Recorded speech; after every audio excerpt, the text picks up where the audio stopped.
nowadays. Chilling out, macking, relaxing on fluent, all shooting something ball outside of school with a couple of guys who were up to no good. Started making trouble in my neighborhood. I got in one little fight and my mom got scared and said, "You're moving wicked, that's your uncle in Bel Air." People in the house, let's go. This your boy JC.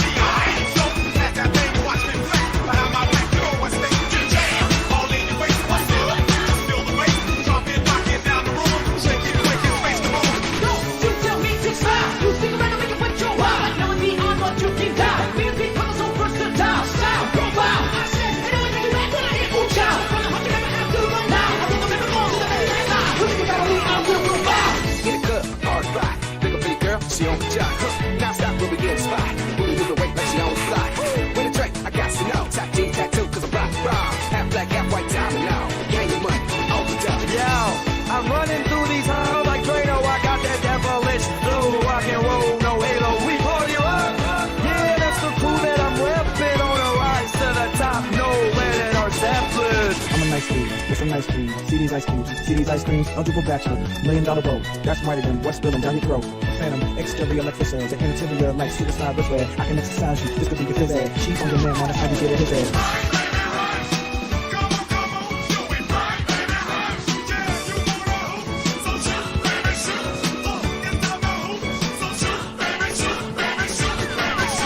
Now whenever the beat, my name will stop. If my rap shoot, my beats is shot. Except from the nigga when I start to chop. I'm all over Jack DJ era. If you try to knock me, you'll get rocked. I'll still fire you in my rock. You need to start shaking and your fingers pop. Like a bitch in the neck on Mr. Strop.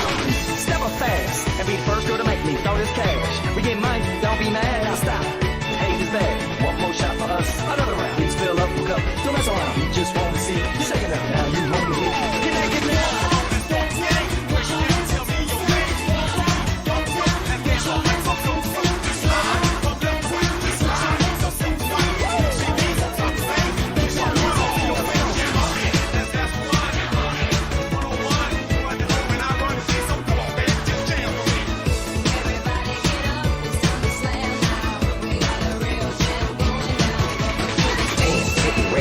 Turn it up cause it's getting heavy. Wild, wild, West Coast. These are the girls I love the most. I mean the ones, I mean like she's the one. Kiss and touch her, squeeze her buns.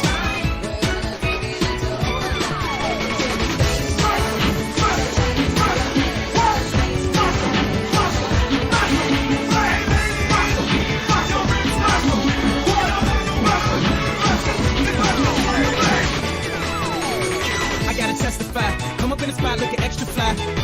For the day you die, you gon' touch the sky. You gon' touch the sky, baby girl. Testify. Come up in the spot looking extra fly. For the day you die, you gon' touch the sky. Feeling norm, Korea not alone. Baby, baby, not more. 좀 아는 놈. Feeling norm, Korea not alone. Baby, baby, not more. 좀 아는 놈. You know what I'm saying?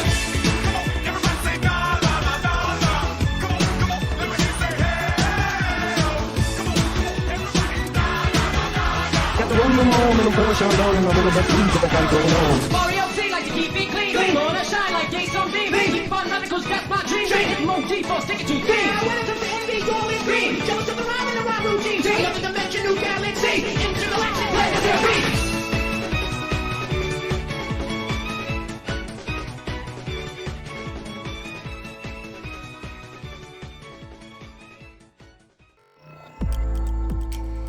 Hey everyone, how's it going?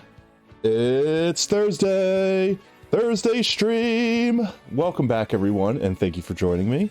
It is time for yet another Thursday stream. We're doing some Hardcore Superflat, in case that wasn't absolutely apparent by the screen right now.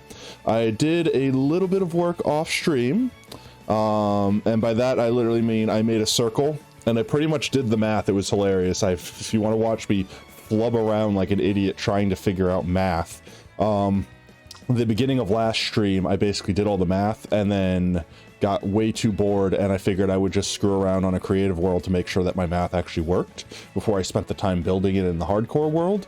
And I'm glad I did, because I was off by one block, exactly one block. So I would have done like half of the circle and then had to yeet it all to redo it. And I mean, again, not the end of the world, just would have been a little more annoying.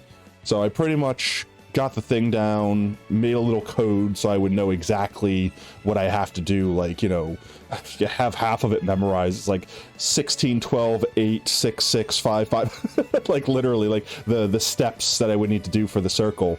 But it'd probably be easier just to show straight up the circle instead of just talking about it. But today we're going to be taking that circle, using it as our reference point, and effectively starting to terraform the area around our spawn chunks to make the crater. I added a couple new commands this way that people that are joining in and wondering what we're doing or what we're working on, so I don't have to stop and constantly repeat the story, which it's not that I mind repeating the story. I just figure sometimes it's easier for someone to just type a command.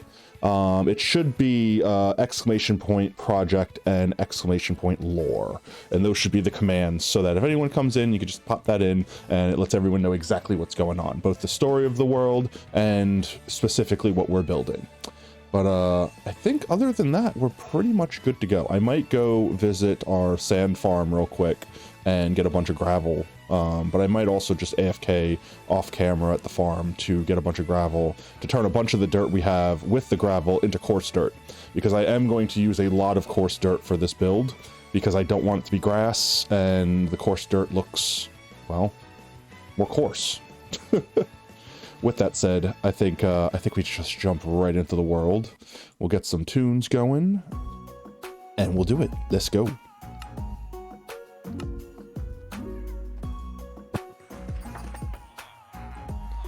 Alrighty then. All our tools should be repaired. That's the other thing I generally do off stream is I go downstairs, trade with the villagers, get all our tools repair-rated. But I don't think we really need any of the tools for now. We could stop up here real quick. One, because I'm gonna have to pick up all the dirt. And two, because we can see the circle. So that's pretty much the circle I made. And in fact, if I right click, just, you know, throw the render distance up a hot minute, or a bit for a hot minute, we could see that the circle goes all the way once it starts loading out there. Come on, potato, you could chug along. You could do it, there we go. Circle goes all the way along, and I figure that our base here, since we're researching and excavating and working on these chunks to try to fix the world, that we'll have dug out an area and made like a base camp in this area. So it'll probably be a little bit more shallow over here, but then we'll probably like make a cliff face of where we excavated and dug out the crater. But yeah, effectively these are going to be walls that swap, I can't friggin' talk, but yeah, that like kind of make a sharp swoop into the crater in the middle, and then we decorate. But I want to get kind of the groundwork down, like the little ridge of the crater, so that we actually have something to work with, and then from there we'll start decorating it. So let me turn my chunks back down, and then let's get starting to building. Let's get started. Get starting to get raiding. Whee! Let's grab let's say 3 more shulkers worth of dirt, just to make sure we have dirt, because we're going to use lots of dirt. And I mean, I've been kind of just filling all these backup chests here with dirt, as everyone can see. So let's see. Or, you know what? Let's use the grass that I have up here. Use the grass first. It'll be easier later on to convert the dirt to coarse dirt than having to mine the grass up again. Let me get my chat on real quick. Don't want to be ignoring people saying hello. There we go.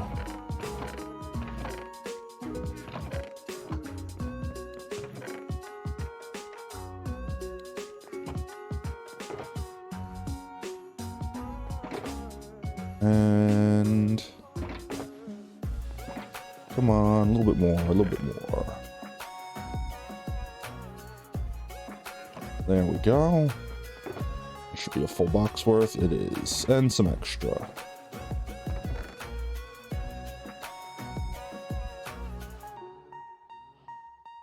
Oh, let's see. It'd just be easier if I did this. There we go. Alrighty then. Let's pick this up. And let's head out. Maybe we'll get lucky and we'll get our wandering trader today and we'll get some frickin' paper. I'm gonna bring it up. Bing bong. I'm gonna bring it up. I'm gonna complain about it, chat. I'm gonna every stream until we get that frickin' paper.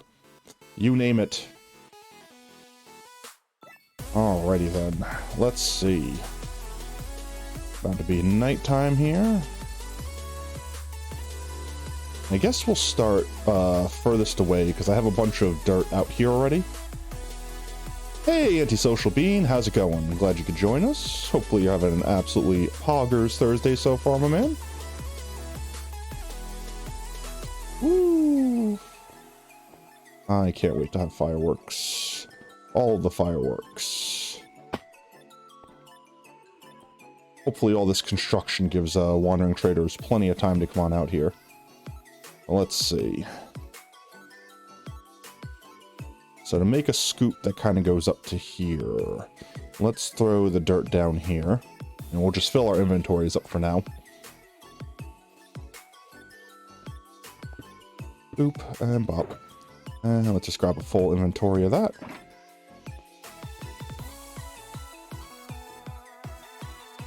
Really sorry that you couldn't be at some of your streams, man. You don't have to apologize.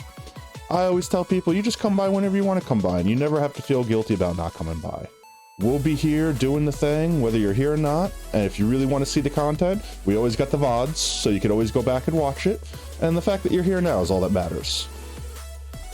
Here to say hi, hopefully you're just having a good time. Hey, Tico Drift, how's it going, mate? Hopefully you're having a good one. Welcome to the stream. Let's see. So, maybe this high? Something like that. That should be a significant mound worthiness. Let's see. Maybe a bit higher. I don't know.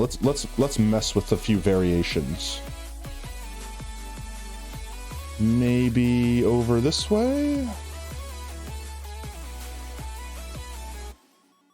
Let's see.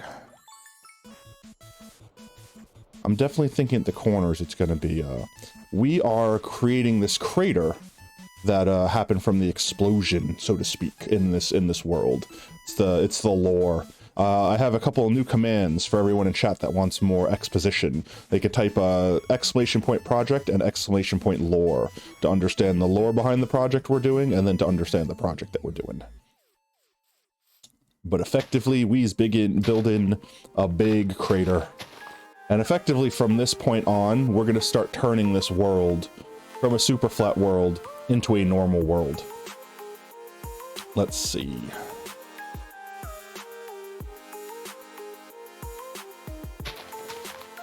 It's going to be a little rough at first, kind of getting the heights and seeing where we want everything. But I think once we get that part done, we'll just be able to add on to it. And it'll look good. So it's going to look like spaghetti. Chat, it's going to look like spaghetti, and it's going to look like crap right now, but we're going to get to the point where it'll start coming together, and that'll be the exciting point.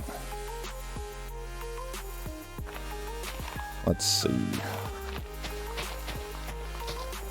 Spaghetti and noodles. Let's see. Whoops, there we go. So maybe like about this thick. I'm trying to, it's way easier to see it from like the sweep view, but effectively I want to make like a little bit of a mound. So it looks like basically like, you know how a crater isn't just a hole, it like pushes the dirt to the sides and it makes like a rim, like it makes a crust. Aki lets you sleep on her lap on the bus to arrive to Liverpool. Aw, that sounds adorable. Hopefully y'all had a good time. Sorry about you losing your phone though, mate. Let's see. I need to keep taking a step back here and taking a look back. Let's go up a little bit higher. Let's say maybe to like right here. We'll go to the highest point here. And then we'll start dropping down. Let's see. That. Trip to Liverpool was a disaster? That doesn't sound fun. What was a disaster about it? What happened to it? What'd you do? How'd you do? Let's see.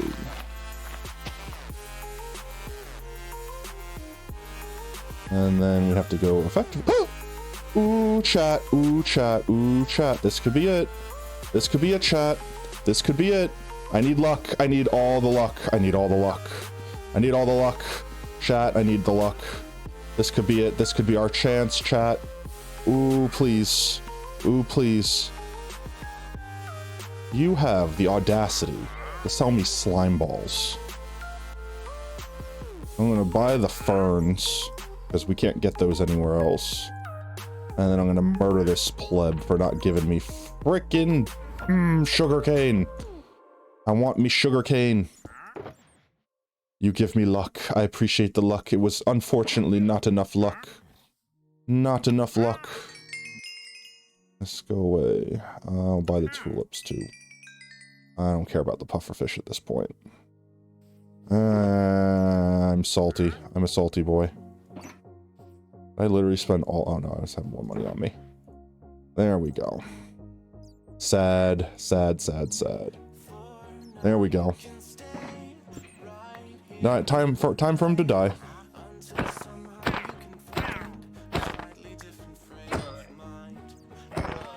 All right, there we go. Justice. Get those out of the inventory. We don't need them for now. Maybe next time, chat.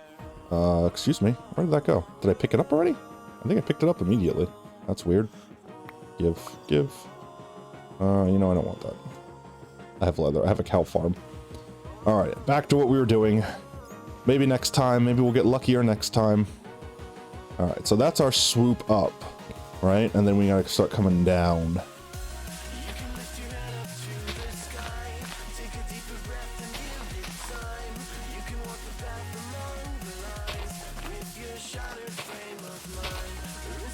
All right, let's see.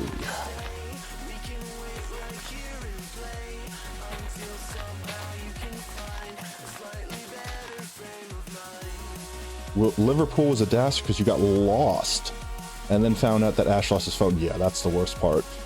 Oob, yo, what's up, Oob? Are you home or are you just on mobile? We be building our crater. I know it doesn't look like much now, but it'll get better. We're basically building the framework for our crater. Let's see. Ooh, I missed the leash. I actually kind of care about the leashes, just because. Let's see. You are home? Do you want to jump on voice soup? Ah, my feet. I crunched my toes. Oop, oop, oop.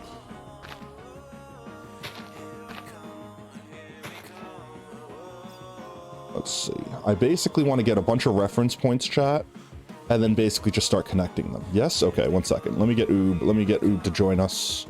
1 second. I will give Oob a call. I have sent a call, Oob. You have been called.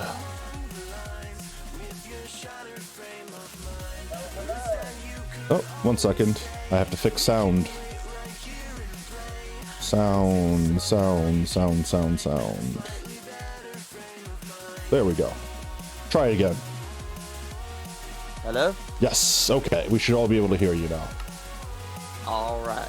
Sweet beans. What do you think of that conspiracy theory I sent you? It's conspiracy theory?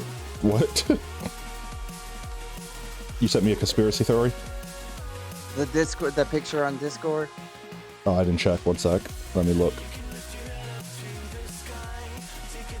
You want a conspiracy? Oh, yes. Lols. Sauron and Teletubbies. Yes.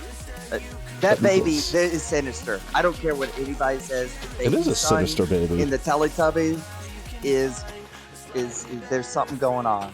It is a sinister baby.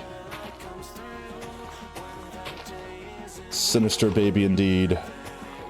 Babies cannot be trusted. I don't like babies anyway, so I keep getting ads for that Boss Baby film, and it's like, stop it! You're like triggering my revulsion, my deformity revulsion sense. Because I have that thing that some people have where we have the opposite effect from babies that we're supposed to. Oh, instead of the awe effect, it's like, ew, oh my god, gross, get away from me. It's gonna kill me. No, like I literally have because the thing is, humans are and a lot of species are wired up to be uncomfortable with deformity because that means bad breeding stock. Hmm. Well, I get that same thing from babies, Okay. and it's a condition that some people have because babies don't have a normal, fully grown anatomy. They're developing, Hmm. and so they look malformed.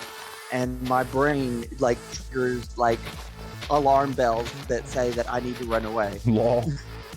Run away. which was particularly funny. Oh, Tico Drift says, I can't wait to get a PC and watch your streams at a decent quality. You getting one at the end of the year for like your birthday, right? Or you still don't know yet? Maybe. Because I will also be excited for you to have a PC, because I can't imagine watching Twitch on your phone. Like, literally, I've tried it and I don't know how people could do it. Let's see. Once we get like some meat on this thing, chat, we could start shaving it away and sculpting it more. So really, I'm just kind of focusing for now on getting just some grass in the relevant shape of our crater. And we'll probably jump around a bit. Your laptop is so slow. Ooh, rip. Like, for example, this looks like it's bowing out a bit too much, so maybe I will grab this real quick. And grab my shovel. And then we dig.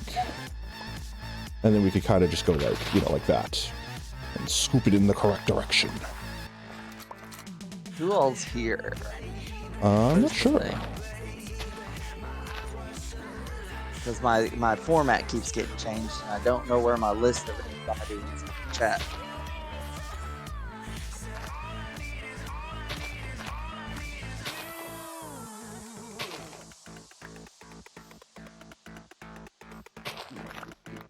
Active. Oh, there we go. Active mods. Just us. So Keto is not here. Keto? No, I don't think Keto's here. Keto drops in, if he does, generally later in the streams. I didn't hear that. You broke up a bit. No, I was saying Keto generally, if he drops in later in the streams. As of late, at least. I'm assuming he's busy with work and such. Let's see. Not that I'm aware of. Didn't he start dashing or whatever? Didn't he what? Didn't he start dashing or whatever? I don't know if he started doing that yet or not. He hasn't mentioned it to me. Oh, well then I'm not sure. I thought that's what he was here doing. it is. I found my tools. Lol. Users in chat. Yeah. Anyway, I don't know if I'm looking at the right thing. Yep. Boop. Boop. And do little hop, little jumps. We's making a little, or big. This is not a little hole. This is a huge hole.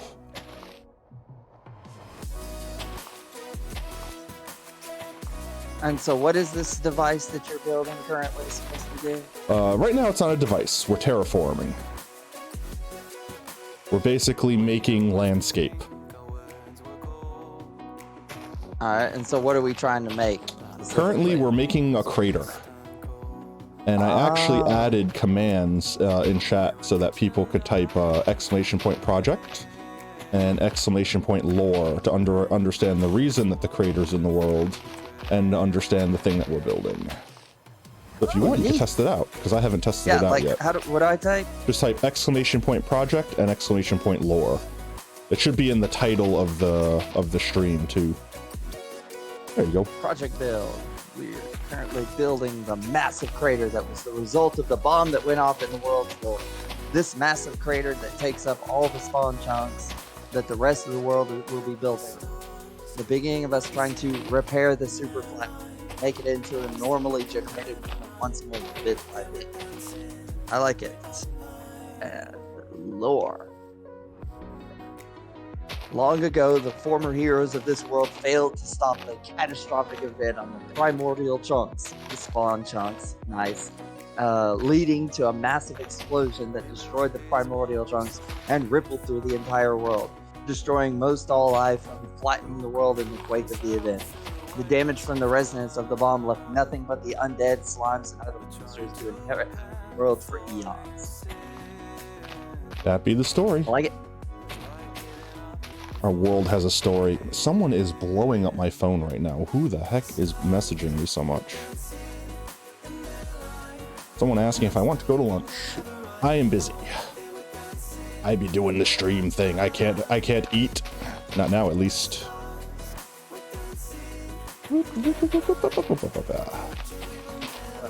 I'm not terribly concerned about how smooth or nice this looks right now.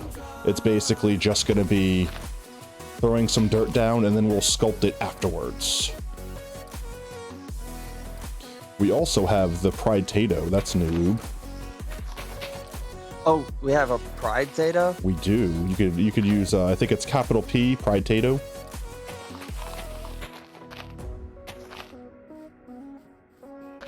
Whoops. Pride Tato. Oh, Alexis, thank you so much for the follow, fam. Welcome to Team Tater. Hopefully you're having an absolutely poggers Thursday so far.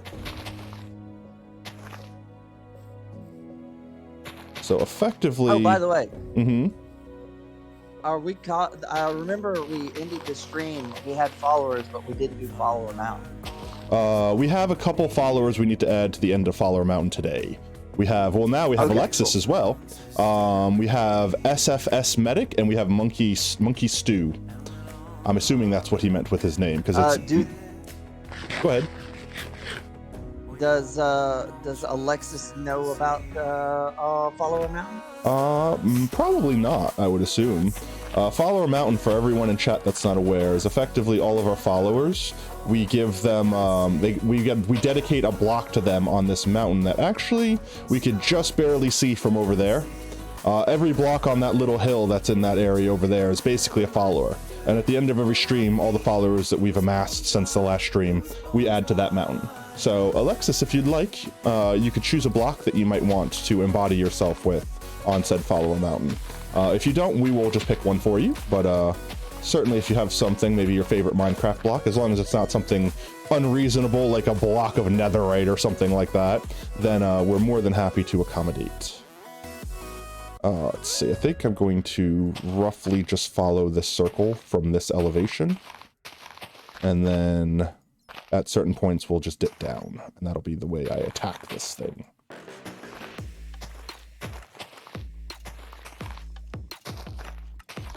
Placing dirt. We spent so many streams digging dirt. We spent so many streams digging all of this dirt up, and now we're going to spend so many streams placing dirt back down. Oh god, that's the first time I've seen that cleared area. All that. That is surreal looking. Right? All of it. It's a really nice view from the penthouse suite in the HQ. And I'm looking forward. I'm trying to make this like, well, since it's like literally the center of the world, I want it to be the centerpiece of the world too. So it'll look cool. We'll probably retake like the little splash screen thing that we have for Minecraft. Like we'll probably remake that for our texture pack to be from the center of this area, looking around in every direction and seeing all the biomes and stuff we build out and all the destruction from the bomb and whatever other lore we add. But that's the end game, at least. We're probably going to be a hot minute away from something like that. We could also, you could see now the circle that I built around around this entire thing. See the what? The circle. Oh, the circle? Yeah. It's roughly what I'm following at this right now. It's a big circle. It has like a diameter of like 500 blocks or something like that. Probably one of the... That's... How close to the crater is the base? The base, there is the edge of the spawn chunks. So this chunk right here would be lazy chunks or sleeping chunks or whatever. They're non-active spawn chunks, but there's still technically one more chunk. And then the base is literally right there. So technically the base is going to be inside of the crater. And I figure we'll just excavate the walls out because we would want to be as close to the crater as possible, since that's where we're doing our research to fix the world. Gotcha. So we're basically gonna have like a home base built in the precipice of the crater. Ooh, if we're doing like a research center, we could do some crazy machinery type stuff. We for could. decorative shit. I was planning on And having like have a lab. Oh yeah. I was planning on having like what's its name? Like bulldozers, sort of material, like things like that would like make it look like that's how we cleared out the area and all that. Something that I think would be a neat thing to have. We should have like an office that has like data entry golems. Law, we could do that. Like that just wander around in this area with like books and shit and things, and maybe a villager to sit there and like manage all the golems. Yeah. But and basically have there's just golems that they usually are guards, but they can just do manual labor, basic shit. And so basically, I want to make this taller, and one of the floors I want to put is like a library, and then we could totally have like an observation deck, and the observation deck could also be like the research lab. And then on top of that, I want like a helipad. Glass dome. Yeah. And then like on top of that, I want like a helipad, and that'll be like where we can land and take off with our elytra and stuff like that. And that'll be effectively where the building finishes, which we'll probably put it like right around here. This way it'll be barely visible, hopefully, from the rest of the world, because it's effectively going to be in a valley in the lowest point of the world. But it'll still kind of just be barely visible, barely visible, you know, from other places in the world. And that's kind of the goal, at least. That's me thinking. That's what me thinks. Let's see. We'll have to come up with something original to call the crater. What about Ungaro Crater? Ungaro Crater? That sounds like it's straight from freaking Warcraft. It is. Law. I just randomly I was thinking about craters, and it's a wow from the depths of my memories, and I was like, the fucking Jurassic Park section. Pretty much. Honestly, that area was one of my favorite areas in the friggin' game, though, even though it was such a pain to level. And it was also a constant source of hilarity. One of my most favorite moments in guild chat, World of Warcraft guild chat of all time, someone just said in all caps, "Angry Devil Sores, plural." Lol. Plural. And I was like, somebody's in Ungaro Crater at a low level. Pretty much. Let's see. We could probably go a little bit taller here. I don't care what anybody says, Devil Swords are the laziest thing that World of Warcraft has ever come up with. That's a hot take right there. There's a lot of lazy things that World of Warcraft has done. Well, because here's the thing. And this is old school World of Warcraft when it was still good. This was the laziest thing. It's still the laziest thing they've ever done. But because okay, if you want to call it a devil sword instead of a Tyrannosaurus, that's cool. I'm down with that. But don't just put glue spikes to its fucking back and pretend it's a new creature. It's a new creature. I've created a new recipe. It's mine. I've created a new. What is that from? That's a Final Fantasy reference for what is it? What's the newest Final Fantasy? The friggin' Bro Trip Final Fantasy. Oh, the road trip? Yeah. Yes! I've created a new recipe. You sit there and it's like, I ran over this critter on the road. That's edible. I've created a new recipe. You know what? In a post-apocalyptic, like, roadkill cuisine is kind of a big deal. Honestly, it's meat. You know, in a world where there's not a lot of meat and stuff, I could see it. If it's edible, I actually saw and salvageable. Like some kind of travel channel thing where a dude, like, they were basically doing roadkill cuisine type stuff, and this is how long you need to cook it to make sure it doesn't have any disease in it. And makes sense. And it was still apparently kind of gross. Oh yeah, that's what I say. It's not ever going to be. This is a delicacy, you know. Well, but there is a way to do it well, because there is a whole thing with, like, rotting meat healthily, where you like like mutton and stuff, where you like basically just cook it by sitting it out in the sun and it rots and slow cooks over a period of weeks. It sounds absolutely disgusting, but it's edible and people have survived off of it for like. Well, I mean, it's like the whole thing of like eating your shoes in an emergency sort of thing, right? You know, well, it's yeah, like, because it's leather. yeah, leather it's is technically edible. protein. It's got you know, calories in it. Yeah. It's got protein. It's got calories. We're not talking about having like Michelin star apocalyptic meals. We're talking about, yay, I'm sustaining myself and not dying. Wee.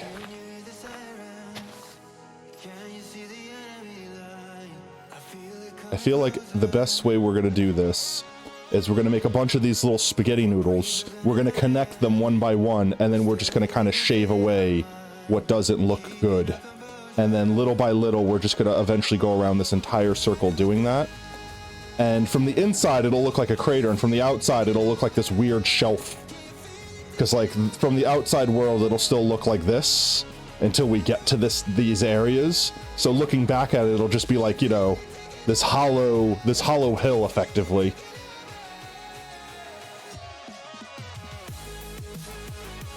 Let's see.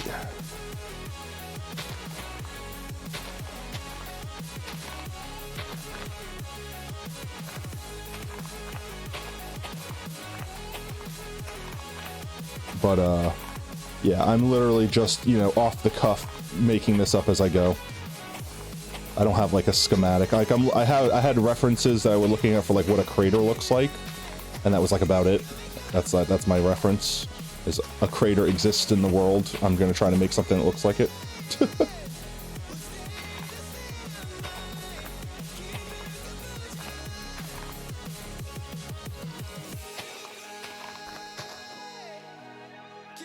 Let me place block.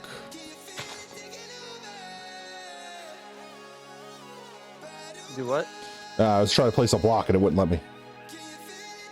Oh, okay. Let's see. That. I still have this thing where your mic like randomly like drops and then catches up. Oh, and well. usually I can tell what you're saying, but then sometimes you're like, and then It's funny because we hear the same thing from you. I think it's just your net. lol. It probably is. The internet downtown seems to suck.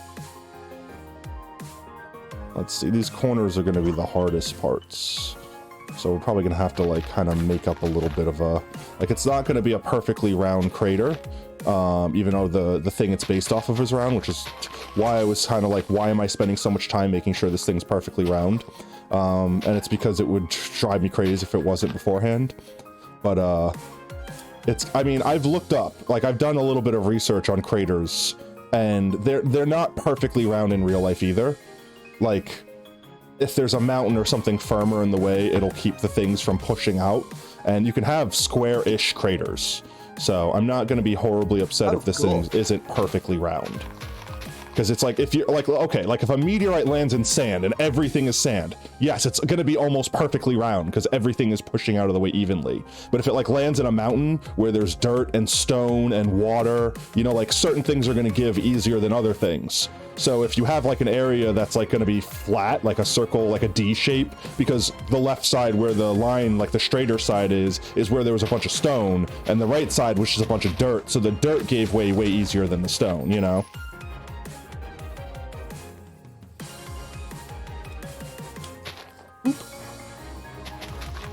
You know, what's funny is like we're used to we like most people don't realize how fucking huge craters are. Oh no, yeah. Because craters are like entire landscapes in and of themselves, and that's just on Earth. The craters that we have are tiny because we've been lucky and haven't been hit by anything bigger than. I mean, we got hit by the moon at one point. But, yeah, right. The moon decided, screw that. but- I'm better than you. Yeah, there are craters.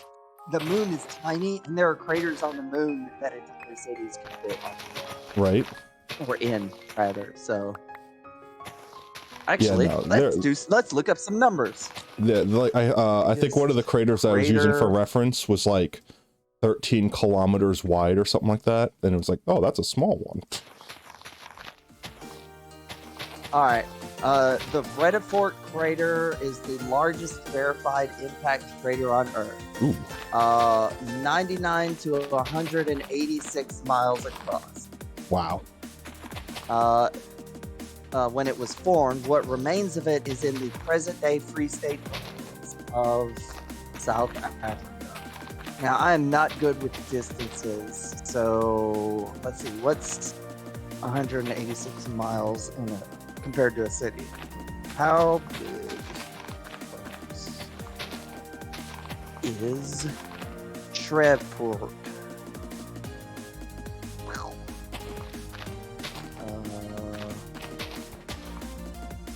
Let me reach that one block. There we go.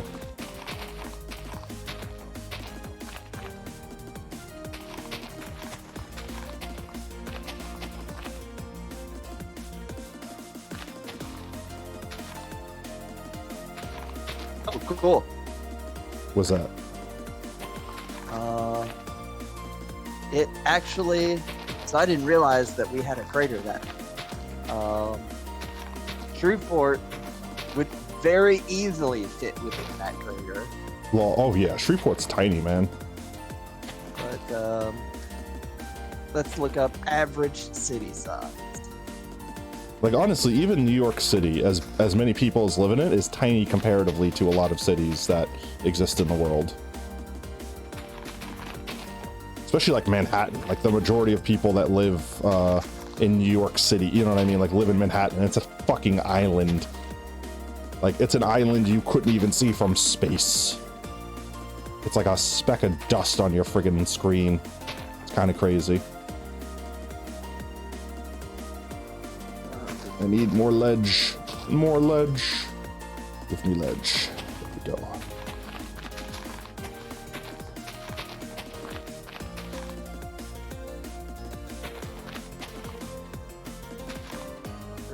Miles. Oh, fuck. I gotta do the reverse map.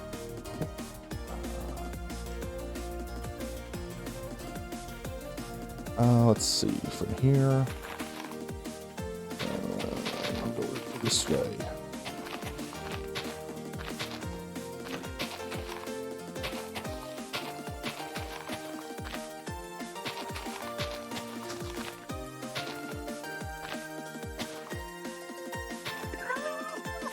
You right there? Yeah. Just got some sinus stuff going on. Yeah, it's been really bad allergy-wise for the last few days. I've noticed that myself. I don't actually know what I'm allergic to because I never had allergies. Yeah, you don't need to specifically be allergic to pollen though to have like a sniffly nose from it though. It's just the excess amount of it in the air and your body's like, this shit isn't supposed to be in me. Get rid of it, flush it out. And you know, you make mucus and such to do so. Because like even though mucus is annoying, it's still like your body's natural way of cleaning itself, you know? Yeah. Yeah, I am very well acquainted with mucus. Law. Because the slightest irritation, it's just on grip. And if something particularly bothers me, I will just be like drowning in it, and I'm like, okay, I'm just gonna like let's go get some more dirt. Hang my head over a container until I'm empty. That's not a bad height, I don't think. Let me go back to the base and get like a vantage point of it. See iron golems burning in the distance. It's always a good sight. Why are they burning? Because that's how we collect their flesh. Oh yeah.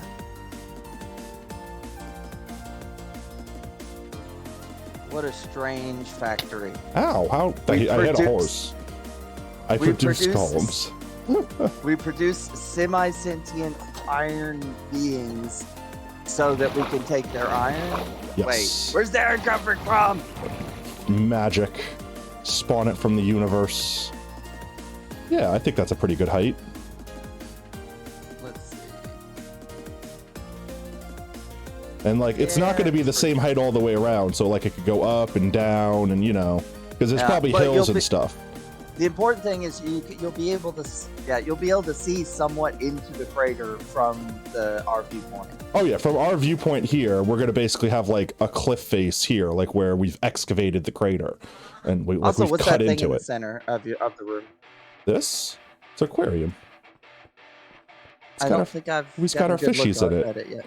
We got fishy number 1. We got fishy I've number 2. never seen this. You've never seen the fishies? Oh, it's amazing. Yeah, we got our fishies in it. It's their little aquarium, because these guys are actually rare. They won't spawn anywhere in the world. The only reason we have them is because we bought them from the Wandering Trader. So they're kind of on display as something we've obtained in this world that we shouldn't have. Let's see. And how's the aquarium work? It's just you've got glass blocks on the sides. It's filled with water, and then you placed a few things inside of it. Yeah. So we got like seagrass, some kelp. We got a soul sand lantern because it's a cool looking lantern, and we got some chains. Yeah. Pretty much like all the stuff that we could waterlog, I threw in there. Neat. I really want to build like a friggin' place for me to like yeet myself out of here by, so I could fly from here. Like a launch pad? Yeah, effectively. How would you do that? I mean, I could do something like this, and now I could fly. But you know, like an actual way, like a door or something like that. You know. Well, is there like a springboard or any kind of I've shown people schematics for what is effectively like. All right, you've played all the Sonic the Hedgehog games, right? You know, like the little bumper things that he like runs between that gives him like a speed boost, like they're the spinny wheelie things. I effectively could build one of those in Minecraft. Ooh. The problem with that is I could also get shoot alive and instantly killed by one.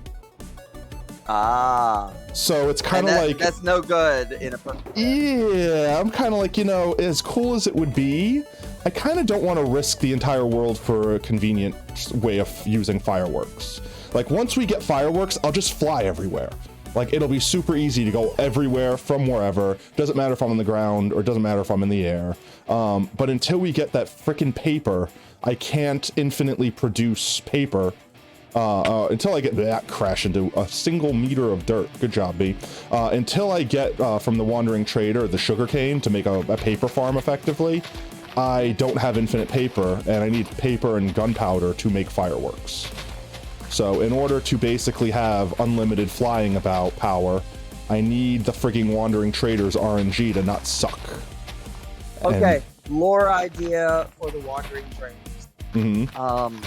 They're interdimensional merchants. I knew as soon as you said Wandering Trader, it's like it's going to be interdimensional, and it makes sense because they're bringing stuff to our world that we don't have. Yeah. So they basically in between game worlds, and they're basically exist as potential, and so they can go into. They specifically, the ones that we're dealing with are specifically members of the PlayStation that finds destroyed worlds and tries to exploit them. Yes.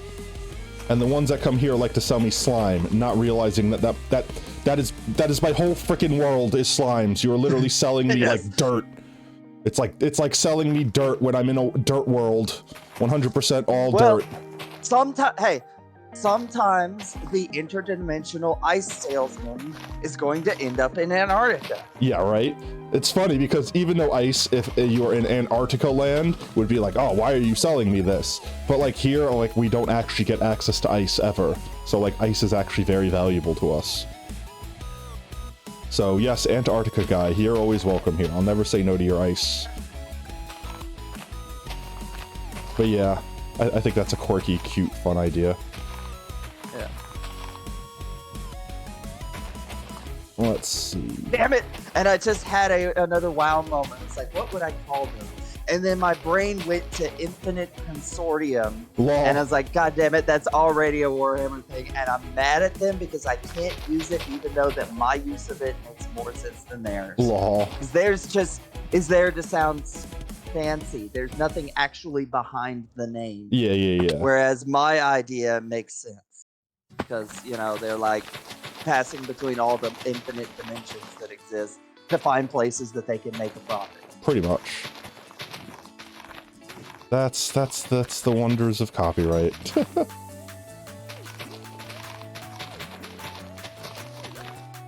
Let's see, how much do you think, Oob, how much of this circle do you think we can get done today? Because I don't think we're going to be able to finish all of it. And even if we do, we'll only get it roughed in. It definitely won't be shaped and sculpted and decorated and all that. Are you kidding? I was expecting you to start on a second grader before the end of the show. Lol. I definitely don't think we'll be building more than one of these. Once this is a monumental build. I definitely want more monumental builds. Yeah. Like I want to build like ruined cities and stuff like that, which will be like destroyed skyscrapers and blah blah blah, but like that's still like a hot minute away sort of thing, you know? Mostly because I want to build it around this crater. Like I want this crater to be the center point of the world effectively. Yeah, definitely.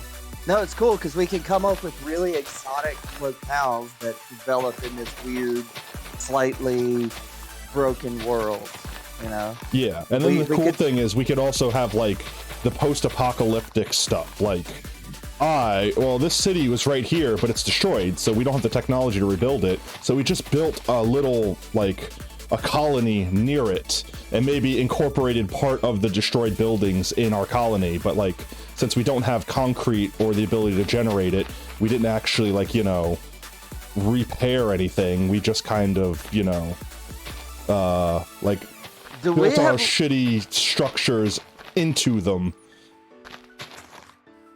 Yeah. Here's a question though. Hmm. Wait. Oh, I'm breaking up. Oh, are you there? I'm still here. Okay. Here's a question though. Mhm. Do we have any large scale water sources in the world currently? Effectively, the only thing we'll have in the world is the stuff we build, because everything in the world is just going to be that forever. Infinitely. Well, no, I mean like in the other, like in the other dimension. Oh yeah. In normal worlds, you'd have oceans and stuff like that. No. I'm saying is, I'm sorry. I meant like the Nether and the End, because I don't know what's in them because I haven't played. Oh, you mean oceans? No, you would never find water in the End or the Nether. You could bring water to the End, Alright. but it's not there natively. And as far as the Nether goes, if you bring water there, it evaporates instantly because of its temperature. What about? All right. What about you've got large scale lava resources, right? Yeah, we could just go get it from the Nether. And that basically, other than it set shit on fire, it acts like water, correct? Sort of. It doesn't, but it does. You can't lava log things, so to speak. Like, if you put a fence down and you put water in it, the water and fence can occupy the same square. You can't do that with lava. So they're very similar, like it acts like a liquid, but it still acts like its own block. You can swim underneath it and you can see underneath it, right? I mean, mostly, If yeah. you've got like fire immunity Yeah, or yeah, yeah, resistance yeah. or whatever. Yeah. All right. Because what I think would be a neat thing that we could do Hmm. is have like a area that's like there's just a big huge lava flow somewhere that Mhm. has like ruins and stuff under it, and where there were like basically people living underneath, like weird lava people or something. And have like a viewing area that you have to like go down in a tunnel and see underneath the liquid, see everything that you had built. I mean, we could build like an under lava, like an extra, what's the word, like extraterrestrial or whatever. Under terrain is the word I'm trying to say that my brain can't say. Subterranean. Subterranean, thank you. Like we could basically build a subterranean thing that just has like a wall that is basically lava.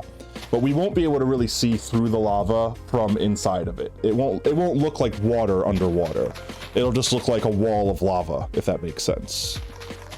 Oh, okay, that sucks. Yeah, it does. Because I didn't know how liquidy the lava was. Yeah. Effectively, the only way you could see inside of lava, like through lava, is by being submerged in it. There might be some glitches, like graphical glitches, we might be able to exploit to kind of get that look. But honestly, we might get a better chance by like making the effect artificially and making it look like it's lava, even though it's not actually lava. Like by using like stained glass that's orange and, you know, stuff like that to like make it look like we're underneath lava, but it's actually just, you know, stained glass. Because we could totally do something like that. Let's see what this looks like. Cool. It's coming along slowly. I definitely think I have to shave a little bit more out of that corner once we get this built up a bit, though. But we'll see. Ah. Easy to do it this way.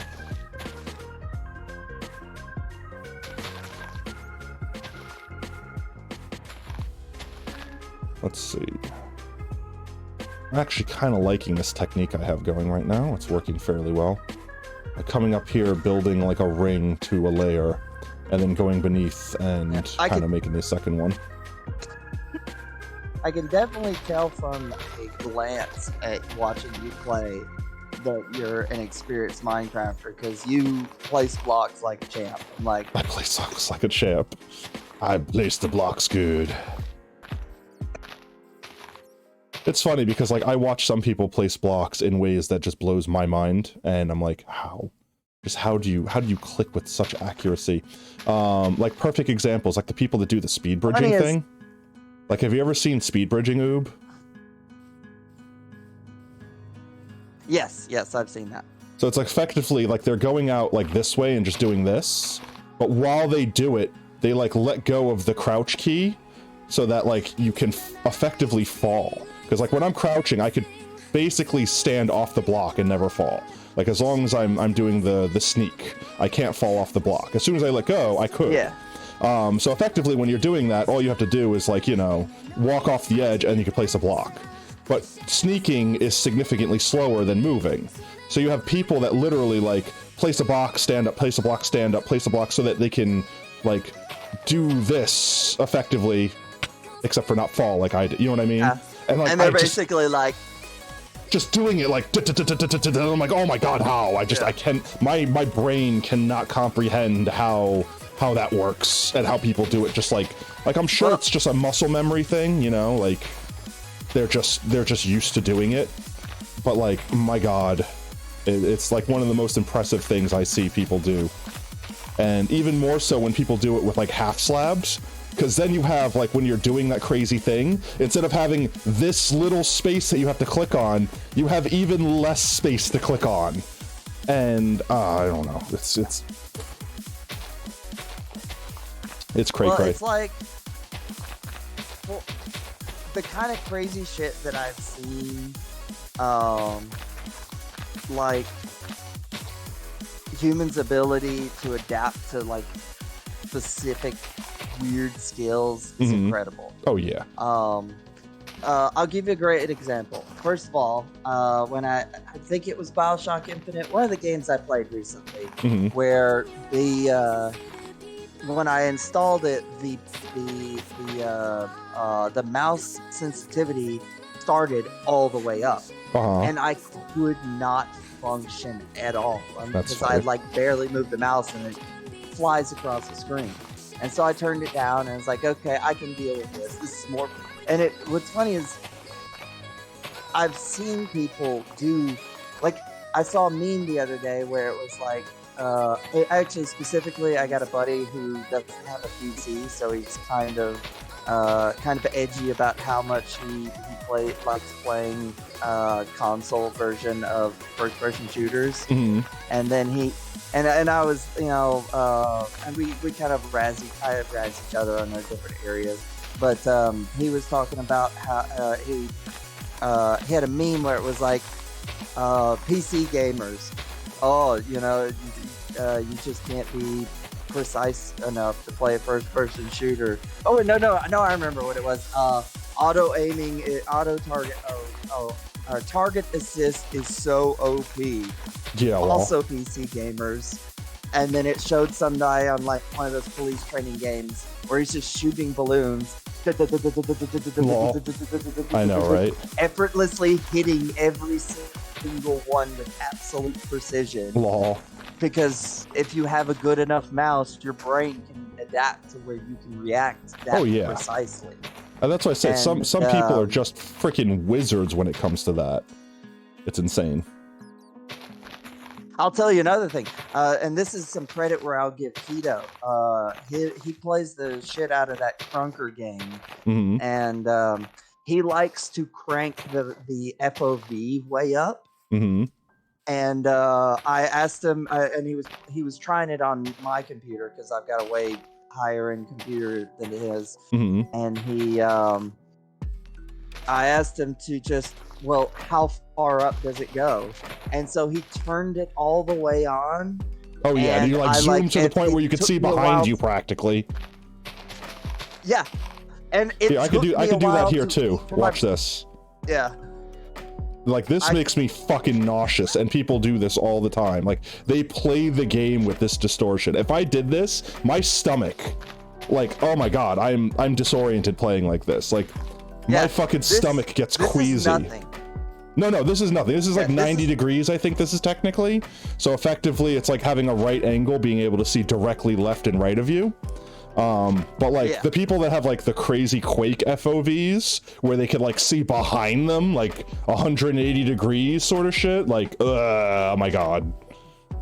I gotta turn this off. I'm literally getting dizzy.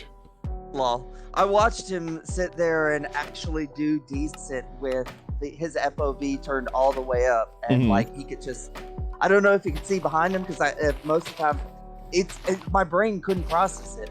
Because I couldn't. And then after a while, it's like I was able to see the, like, from the perspective of the distorted field of vision, and I was like, whoa, I feel like I'm looking into a different dimension. Lol. It's super trippy. It is a trip. It's because human brains are fucking amazing when it comes to adaptability. It's why we're on every part of the planet. Like, technically everything we're seeing right now, we're seeing upside down. And our brain has just basically said, that's not indicative to efficiency, so we're just gonna flip the image for you. Yeah. And your brain just flips it. That's how we, because the thing is, we're just perceiving it. Like the image isn't we're not seeing the image, we're interpreting the image. Yeah, but the craziest thing about that is that you could basically like repeatedly make your brain do that. Like, for example, there are these glasses that they make, right? That like literally do the same thing. Yeah, and like flip your vision upside down. Flip your vision. Yeah, and if you wear them long enough, your brain will basically do the thing that it did originally and be like, this is the world, but it's upside down. It's easier to just flip the image, and that's what we need to do. And your brain will just eventually start flipping the image. But here's the funny part. When you take them off, all of a sudden, without them on, the world is upside down. Yep. That's what I said. But, freaking, it's crazy. Yeah. But it's really awesome because the neatest thing about it is no one who ever does that experiment can ever place exactly when their vision flips. No, it's just at some point in time they're just kind of like, oh wait, it doesn't bother me anymore. Oh wait, no, it doesn't bother me anymore because my vision is now normal. Wait, what? Yeah. Well, what's happening there is because when you put them on, everything's upside down, but you can technically still see everything. Yeah, you just get used to up is down and down is up. Yeah.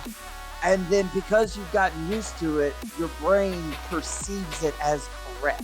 Yes. And so your vision doesn't ever actually flip it at any point. You start perceiving it properly, more efficiently. Yeah. It's crazy. Just like you could do the same thing if you wore some kind of crazy glasses that shuffled all of the colors spectrum. You would get used to the colors, and eventually you'd realize everything looked correct, and then when you took them off, everything would look like the wrong color. Yeah. And then you get used to it again, and then everything would be normal again. Yeah. It's the same reason that guy can see with his tongue. That's so crazy though.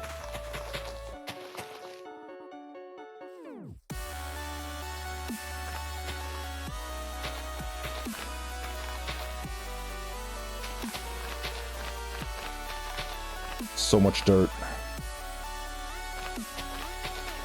Lots and lots of dirt. Ah, don't yell at me. Not you, my computer. I'm like, I didn't do it.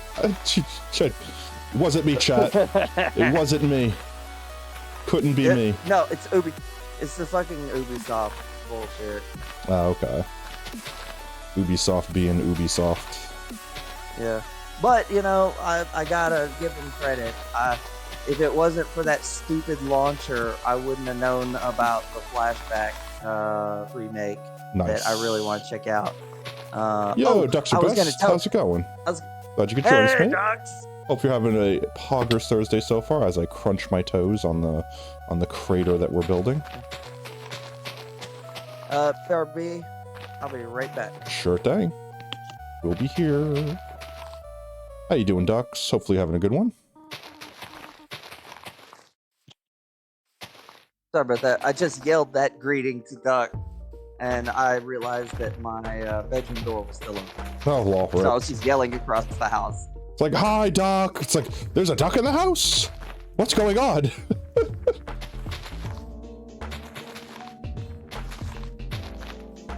There we go. What was that? Let's shave some of this off right here while we're here. Oh yeah, flashback. Kind of just go like that. Just a little bit. Just a little bit off the top.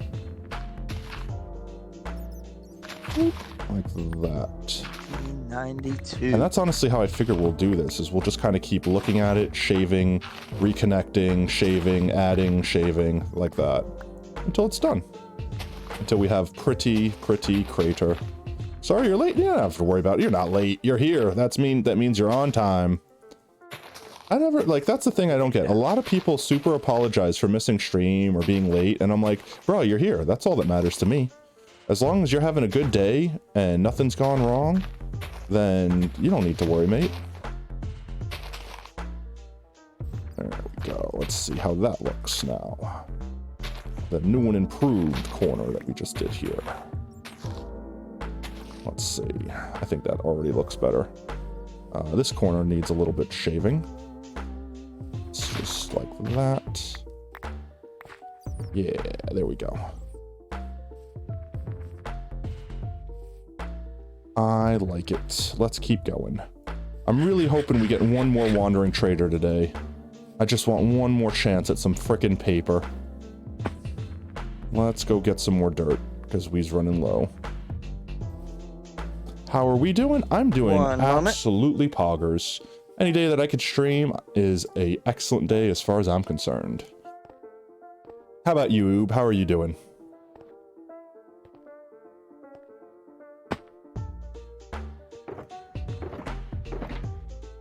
Back again. Welcome back. How are you doing, Oob? Alright. Okay. I'm doing good. I was looking up, so Flashback was a 1992 video game. Ooh, wow. It's like right before released as Pokemon sort of thing.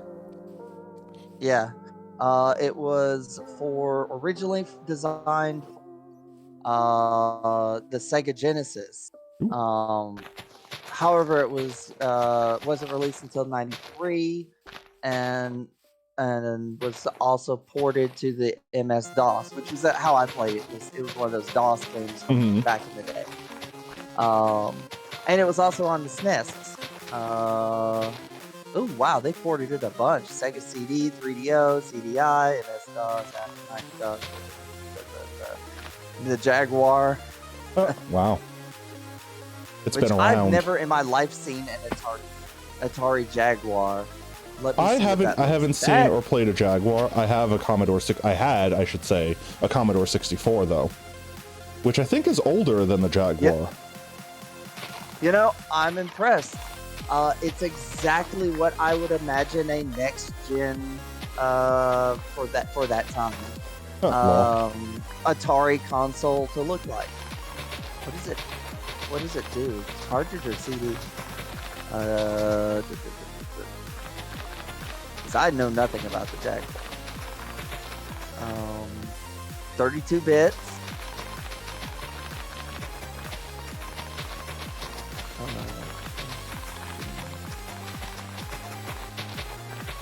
Dirt. Oh, 64-bit. Okay. What? Oh, it's got two 32-bit processors, which makes it a 64-bit.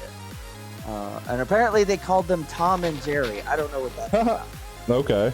I don't know. I guess it's a reference just because popular cartoon time. Bread lore. Ducks here for the bread lore. You do exclamation point lore to get the lore, Ducks. We added some new commands. Yes. That and exclamation point project. And that tells you what we's working on right now. Let's see.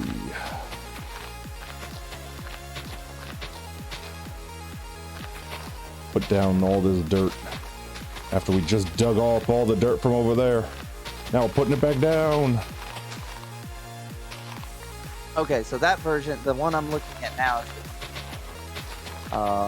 but still, that's pretty badass because that's 64 bits on a back before N64. Right. Now I know what it looked like. Games look like. I've seen what actually played on the Jaguar, and that there's a good reason it was a failure. Yeah, I've never actually seen one myself, like in person. It's pretty gross. But imagine N64 era Atari controller, and it looks exactly like whatever you're imagining. Lol. Honestly, I would imagine it probably looked more like a joystick, like an arcade thing. Cool. Okay, so the CD version was an attachment that plugged into the cartridge slot, and then it is basically an extension so that it now has a flip open CD thing with a new cartridge slot behind it, so that now you have both. So it's just an upgrade slot. Oh, cool.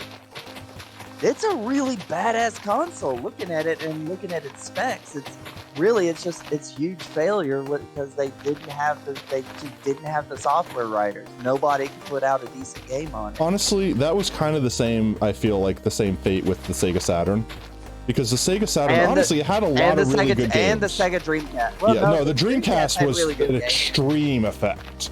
Like the fucking Dreamcast had like no fucking games, but the Sega but what they Saturn were amazing. No, yeah, but the Sega Saturn had a lot of good games. It's just like it just failed, and then the Dreamcast had like 5 games. Like I'm not even exaggerating. It had like 5 games for it, and they were all amazing games. But it's like, yeah, but I could play all 5 games in a week. Now what? Like they just stopped making games. Actual library. I bet you it's not even in triple digits. Like it's like doubled, like 26 games or something. Like I would be surprised if it was more than 50 games. 625 games. Bullshit. Which includes titles exclusive to North America, exclusive to Europe, and exclusive to Japan. Yeah, so I don't know. Keep in mind, we only got like. Yeah, find out the ones that came to America only. The childhood game that I played growing up, ooh, yeah, Pokemon for sure. I played me a lot of Pokemon. Red and Blue was my bread and butter. Let's see. I played, once I got older, games that I played were like SOCOM, like first-person shooters. Minecraft, honestly, ever since Minecraft came out, even before Minecraft came out, I was playing Minecraft. Honestly, I've been playing Minecraft for like 12 years. It's kind of crazy to think that I've been playing this game, that I've been playing it for freaking 12 years. It hurts my brain to think about that. But like childhood games like Super Mario Brothers, Sonic the Hedgehog, I played a lot. Ooh, Streets of Rage. I played a lot of Streets of Rage when I was younger. I think Streets of Rage 3 was my favorite. Streets of Rage 2 was the best. It might be 2. I get them confused a bit. 2 was the one that had. 2 was the one that had. 3 was the one that had the skateboard kid, right? Yes. Okay. I'm trying to remember if he was in 3 or not. I know that 3 had. I can't remember if they replaced Skate or the chick. I definitely played Super Mario 64. Okay, let me ask you this. Did the one you play have the? I played all of them. I played all of Okay, them. well, no, the one that was your favorite. Was it the one that had Dr. Zan, the scientist with the robot? That's the problem, is I get them confused. I know the one that was my favorite was the one that had the ending. The ending that you can betray your best friend and effectively become the villain, and you have to fight your friend to beat the game. See, that must be the third one, because I've never beaten I think it is the third. Because I kept running into this glitch. And I have what's the word? Like the sound effects, like the sound design for that game is like forever etched into my memory. Like what's her name? Claire? Is it Claire? What's the chick's name? I don't fucking have a clue. I'd have to. She does like this Hadouken ass move, and she goes light bulb. Yeah. Tell me she doesn't say motherfucking light bulb. Light bulb. Like that's just what she says. And like using that move song, because that, oh my god. My phone rang at the same time as I saw the freaking Wandering Trader, and I jumped. I legit got jump scared. And my phone, my ringtone to my phone, I don't know if chat picked that up, is also another game that I played way too much of. Metal Slug. Chat, come on, I need luck. I need luck, chat. This is it. This could be it. This could be our chance. This could be our chance, chat. Flight. This guy hates me. Fire Coral, we don't have that though. We have Pumpkin. I'm gonna buy the Fire Coral from him. But I'm sad. Don't walk away from me, you bastard. I'm sad, chat. That's the second Wandering Trader we've had this stream, because we bought this from him the first time. And no frippin' paper! Fire Coral is cool. I'm happy for Fire Coral. I'll buy more of those. I don't care about any of these other things, though. So now you get to die.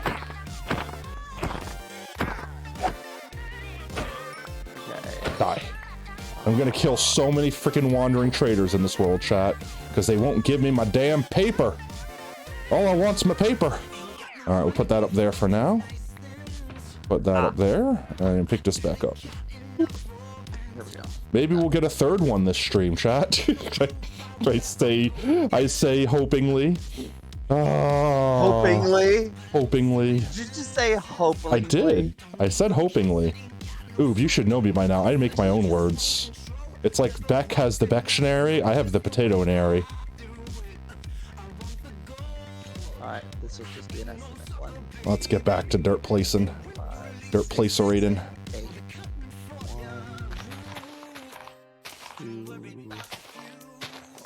Oh my god. 3-ish. 1 second, I need to answer this so I can shut them up. Hello?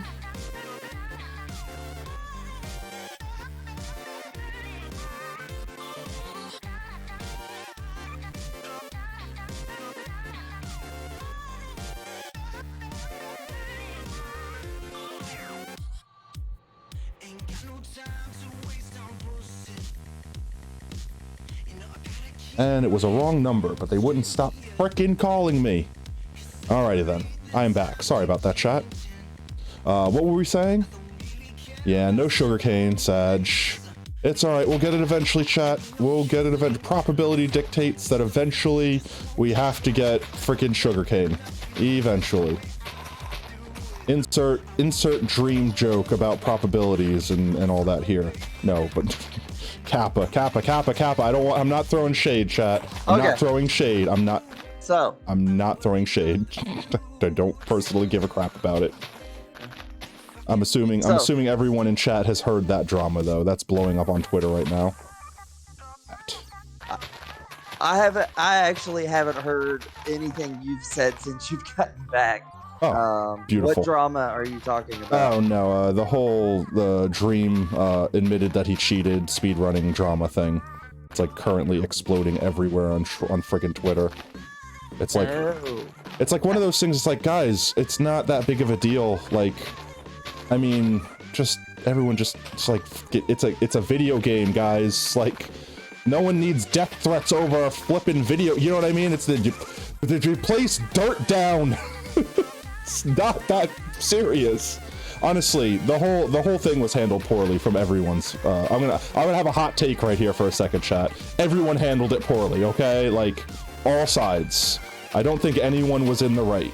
But with that said, like, yeah, I don't know. Like I said, it's a bad situation all around. It would have been better if none of it happened, but it did, and it's there.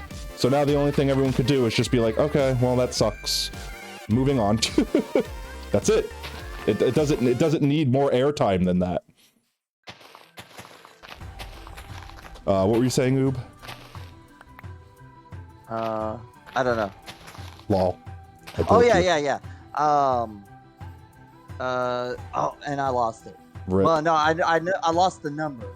It'll take just 2 seconds for me to find it again. 248 North American Dreamcast games. How many? 200? That's actually more than I thought it would have been. 248.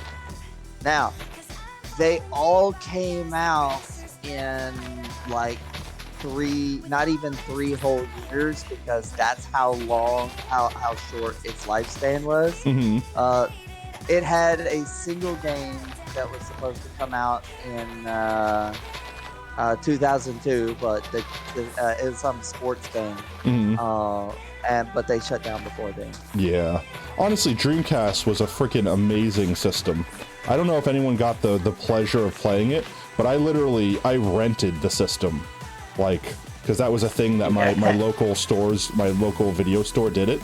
You could like rent a system, and I rented it, and I got a bunch of games for it, and like I loved every game, and I was so hyped. I almost legitimately bought the system. But the problem is, like, literally, I went to the store, and in a week I played all the games that they had, and the only ones that were left were like games I just had zero interest in. Like, they were either fighting games that none of my friends played, so there's like no real reason to play them, and I played them for shits and giggles anyway because I had nothing better to do with the system that I had rented. But like then there were a couple sports games, and I'm like, yeah, I don't really give a crap about sports games. Like, I have nothing against people that enjoy sports games. Like, if you want to play football, soccer, baseball, whatever, like, go for it. I mean, I personally don't find those fun myself. Saying that though, with that said, there was this demo disc for the Sega Saturn that I had that had this baseball game. It was like Major League Baseball, and the only thing you could do with chat with this demo disc was play the Home Run Derby. And I played that freaking demo so much. And I always picked the Blue Jays because your team didn't matter, but I liked their icon. And it was like when I'm like friggin' like 7 years old or whatever. All right, any more dirt? What were you saying, Oob? Oh, so Potato. Remember the DDR game? All those DDR games came out on the Dreamcast way before anybody else was doing DDR. No, I don't remember any DDR games coming out. Yeah, that's because they didn't Wii come out Sports? in Yeah. America. Oh, okay. They're like literally as I expected, like 2/3, because you heard the math, only 200 and something. Mm-hmm. 2/3 of the games that came out in the Dreamcast never came to America. That's just disgusting. That's so sad. That's a waste. Like, there was a Code Veronica. They made a Code Veronica for Dreamcast? Yeah. Biohazard Code Veronica Kanzenban. It came out in Europe, but nowhere else. Oh, that makes me sad because that's back when the Resident Evil games were still good. Oh, yeah. I just shit on something there. Okay, guys, let me change that. I don't dislike the games that they're making now. They don't feel like Resident Evil to me anymore. If you called them anything else, if you called them Flippy Flops, Vampire and Nightmare Adventure, it would be the most amazing game ever, right?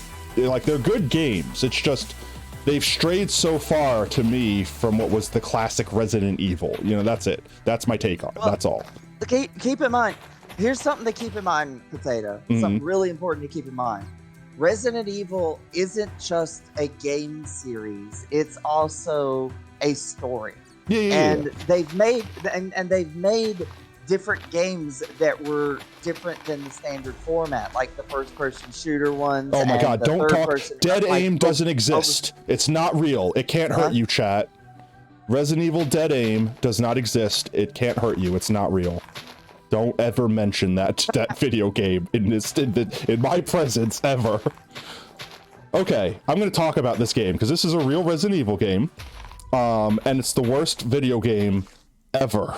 Okay, I'm talking about like the people like Capcom made this game. They know what they're doing, all right? And they made this game that is nigh unplayable, okay? Like literally hot garbage on a CD. I'm fairly certain it was for the PlayStation 1. It might have been PlayStation 2. I think it was PlayStation 1. But there was this first-person shooter freaking Resident Evil game. It was called Resident Evil Dead Aim. And the premise of the game is like you're getting like hella dropped into like effectively Raccoon City when no one knows what's going on as a reporter or something. I don't know. Like you're trying to figure, it's basically friggin' what is it, Dead Rising, but with Resident Evil, right? And it's like, all right, you gotta meet us back here at the helicopter or we're just gonna leave your ass behind. So like the whole time you're trying to like find your scoop or save your person or whatever the hell you're doing in this game, and then meet back at the helicopter so you can not get stuck in Raccoon City before the nukes go off, right? The problem with the game isn't that it's not a playable game. The problem is with the way the saving system works, is because it like auto saves you at certain points, but you could only also manually save. The problem is that if you die, it automatically brings you back to your last save point and then you continue. The problem is that it counts all the stuff you consumed from the point that you saved against you. So like, let's say I saved right now and then used all the dirt in my inventory and then died. I would come back to the past at this save point with none of the dirt in my inventory. So you want to know the problem with that, chat? Is some of the fights were hard. And like if you didn't just save up tons of ammo, you could get to the point where you have no ammo, can't find any more ammo because you can't get past the mobs and you can't kill the boss. And you physically can't go back and load your save because your save saved the fact that you died and had no ammo when you died, so now you start with no ammo. So every time you fight a boss and fail, the game effectively gets harder because you have less of your special ammo to fight said boss with. That is the problem with that game, and it is awful. That and like there's so many other bugs and glitches, and it's a bad game. It's just bad. It's just bad. It's bad, Oob. It's bad. It's like Avatar: The Last Airbender, the game, bad. Data. Uh-huh. It's gonna be okay. Yes, because it doesn't exist. It can't hurt you. It's not real. Resident Evil Dead Aim never came out. I'm talking about games that actually. I'm talking about games that actually were released. Okay. Well, I mean, this game was unfortunately released. You have your over-the-shoulder shooter. Keep in mind that some of the games are because there's only, I think they're only up to like 5 or 6 on the actual numerical Resident Evil they're series, on 7. and then everything else. Aren't they? There are 7. Yeah, isn't Village 7? I don't know. Let me look up Resident.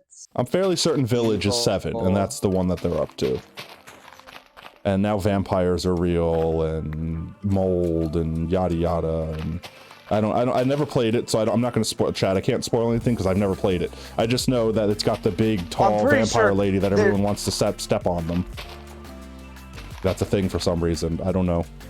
I don't even think she's that attractive, but apparently the internet is like goo goo gaga drop to the floor over this woman. Well, that's because there's a mod that puts her in an alternative outfit that has become iconic in and of itself. Oh, okay. The thick, whatever the heck her name is. I don't even know her name. I don't fucking. I'll find out in 2 seconds. I'm looking at the franchise right now. Yoga. Resident Evil Village is officially.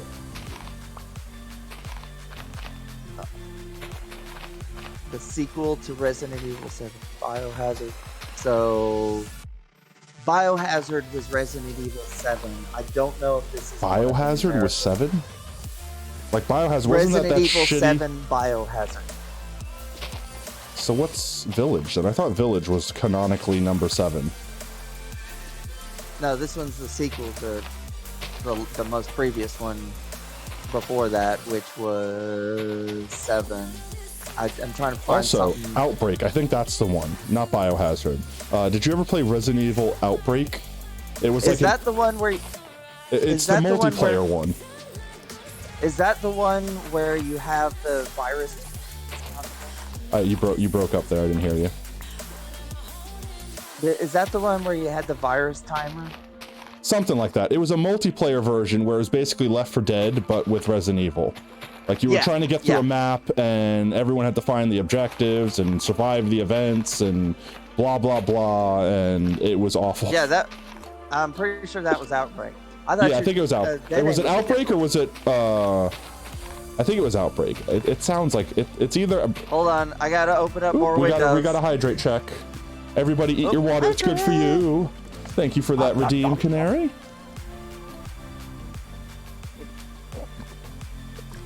Delicious. Tasty, tasty water. Delicious water. Okay. There we go. Okay, we go back to put the blocks down. Also, Canary, hope you're having a good Thursday. Whoop. Resident Evil Dead Aim. Dead Aim doesn't exist. Stop looking at it. It'll taint you. It's not real. I'm trying to figure out which one isn't real. Okay. Now you're thinking it's out. No, I know Dead Aim is the one that's not real, quote unquote. But Outbreak and BioShock. I'm think Outbreak is the PlayStation 2 one that was multiplayer. It is. Yeah, it is. BioShock is Biohazard. BioShock. Resident Evil BioShock. That actually sounds like an awesome crossover. Not gonna lie, I would play it. Send a hydrate before you doze off again. That's fine. Chill. If my soothing voice is something you could fall asleep to, then all the more for you. As long as you're enjoying the stream, that's all that matters to me. Builded these blocks up. Builded these blocks. Honestly, let's get up here real quick. Resident Evil 7 was. We got like a quarter of this done almost. Can you hear me? Yeah, I can hear you. Yeah, the one that they made the VR version of. Where you your hands were disembodied, depending on your settings.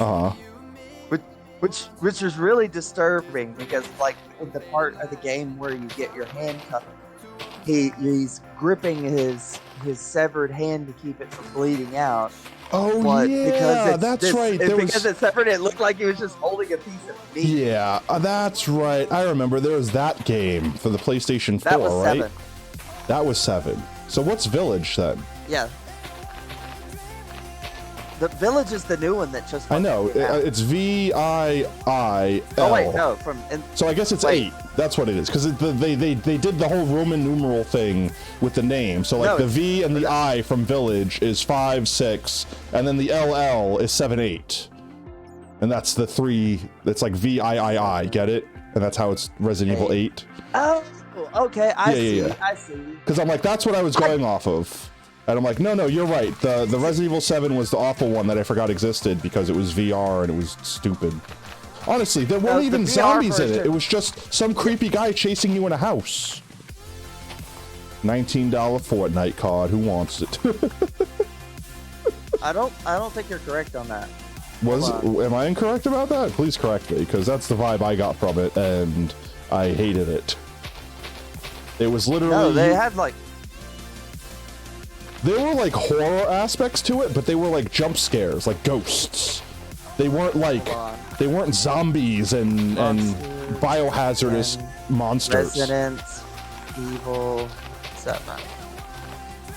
It was there was this creepy old farmer and haunted house or some crap. The game was still impressive, but it didn't feel Resident Evil to me. It felt like evil Resident. What's the bioweapon? Oh, the mold. The mold. The mold. Yeah, that was mutating people and controlling them. The same thing that's in every Resident Evil game. Well, that's the thing. They retcon that. The things that were originally were it's a virus, and it's oh well, we took the mold and we made it into a virus and this and that, and yeah, but I mean you retcon that. That is not what it always was. Well, yeah, obviously 90%, because that's the whole thing with the Resident Evil timeline. It's non-linear or whatever. It's non-chronological. The games are released non-chronologically, so they bullshit stuff all the time to add to the story. But it's still, at the end of the day, it's still Biohazard. You Yeah. know, it's a bioweapon. Even I haven't looked into Resident Evil Village on purpose because I either want Yeah, to don't play spoil through it. Don't spoil it for yourself. Or I want to either play through it or watch a good playthrough of it. Mhm. But either Honestly, way, I think the game's again, fairly short. Either way, I'm 100% confident that it's going to be another bioweapon. No, I already know the villain of it, because they spoiled it in like the trailer teasers. I don't want to know. Okay, then I won't don't say. even want to know. Well, actually, no. If it's in the trailer, It's in the trailer. Go for it. Like Or- it's go ahead and tell me. it's the mold stuff again, because it's like recapping off of the 7. Like it's supposed to be like right after that, or I don't know. It's somewhere along the lines of actually I think it's supposed to take place like after 5. Like it's way in the future, but it's supposed to effectively be the origins of the shit. I don't know. I don't really know, because like I said, I didn't play it. But the main bad guys are the mold again, just like in 7, and apparently the step on me mommy character is a vampire. Question mark. I don't fucking can't even call that a spoiler, because I don't know if it's real, but that's what I heard from the trailer. They actually have a bunch of like classic style monsters. Like they apparently have werewolves too, Yeah. Mhm. but they're done through the classic Bioweapons, Resident Evil bioweapons. Yeah. Angle, is my understanding. That's Again, what I've heard. I haven't seen it though, so I don't know. I can't confirm if there are or are not werewolves.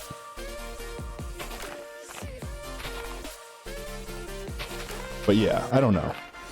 Like I said, they're not bad games. I'm not calling them bad games. It's just it feels like it got away from where I was used to it being Resident Evil, and now it's like Evil Resident instead. You know what I mean? Like it's still bioweapons and stuff, but it's kind of like okay, like imagine taking Call of Duty, right, and turning it into Splatoon.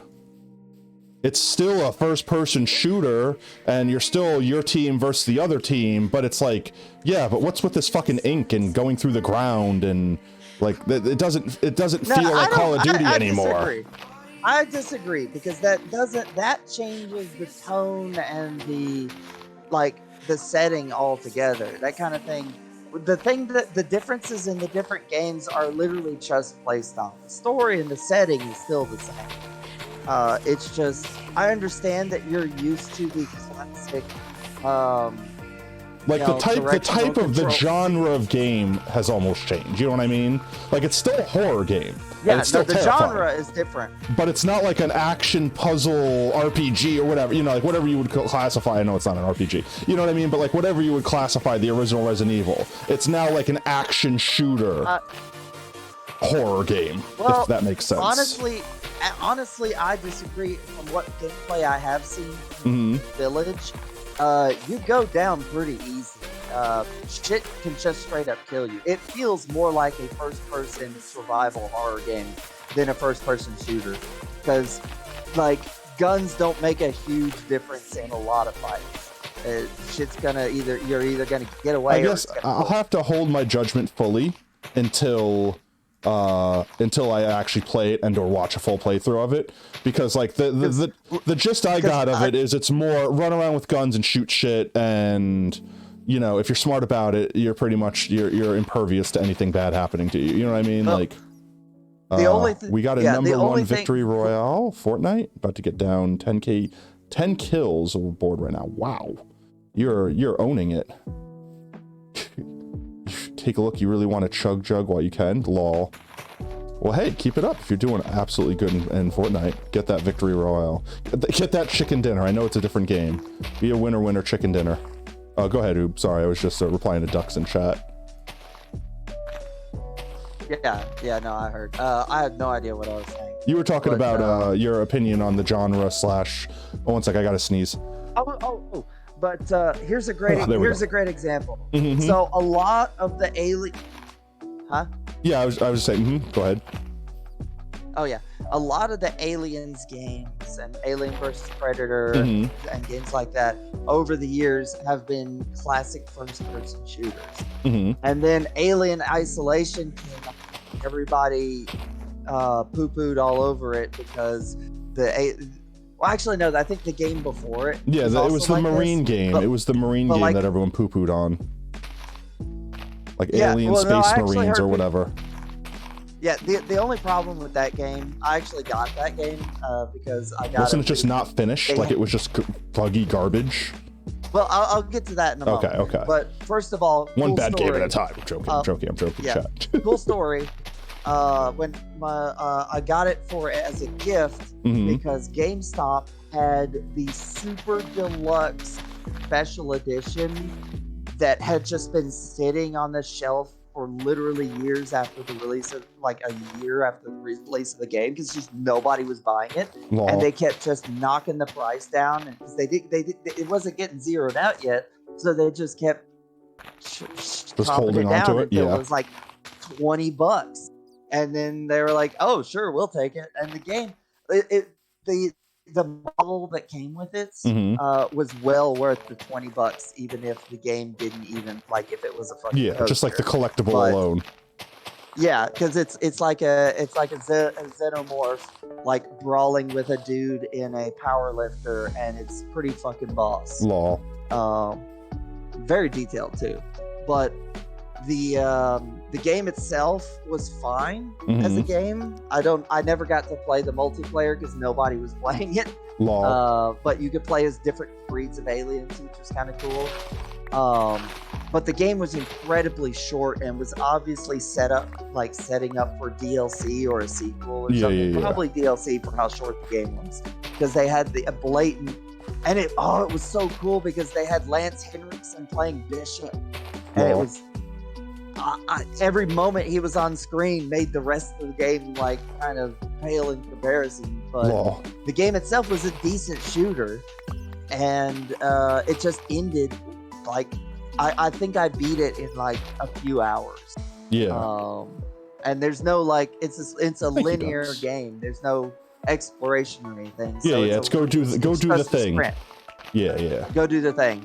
But no, when Isolation came out though, or maybe it was the Ripley one before that. Isolation, I I'll have to thought look was. that, I but it thought either- Isolation was the good one where you were on the ship and exploring around and Hold on.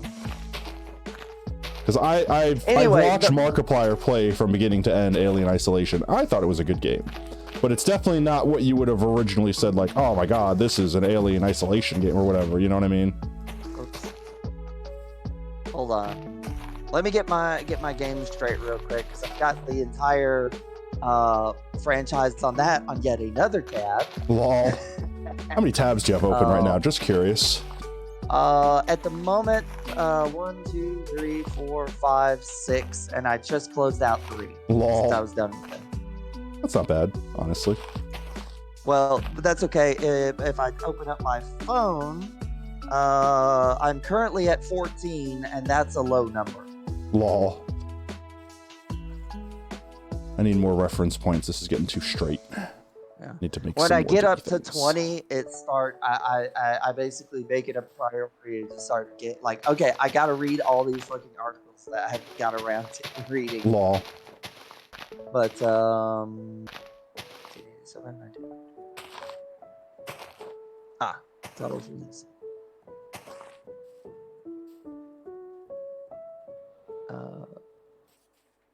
Aliens Fire Team. I'll have to look at that. That's coming out.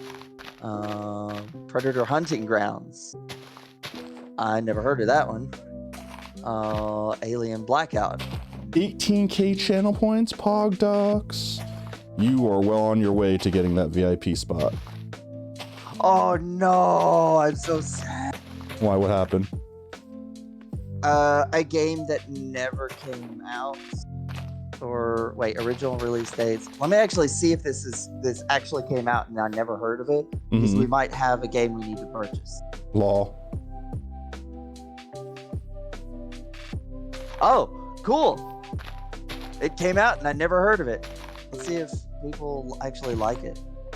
Very positive. So Oh, there that's is good. a VR Predator game Okay. where you play a predator. That sounds cool. I think. Either that or let me actually see the gameplay because I couldn't quite tell what was going on. Okay, that's soldiers. Is it asymmetrical? How does this work? Multiplayer shooter that pits men against predators. Or be the predator. Okay, cool. It's asymmetrical. Lol. It's predator versus soldiers. And oh my god, you got the disc. You got the heat vision.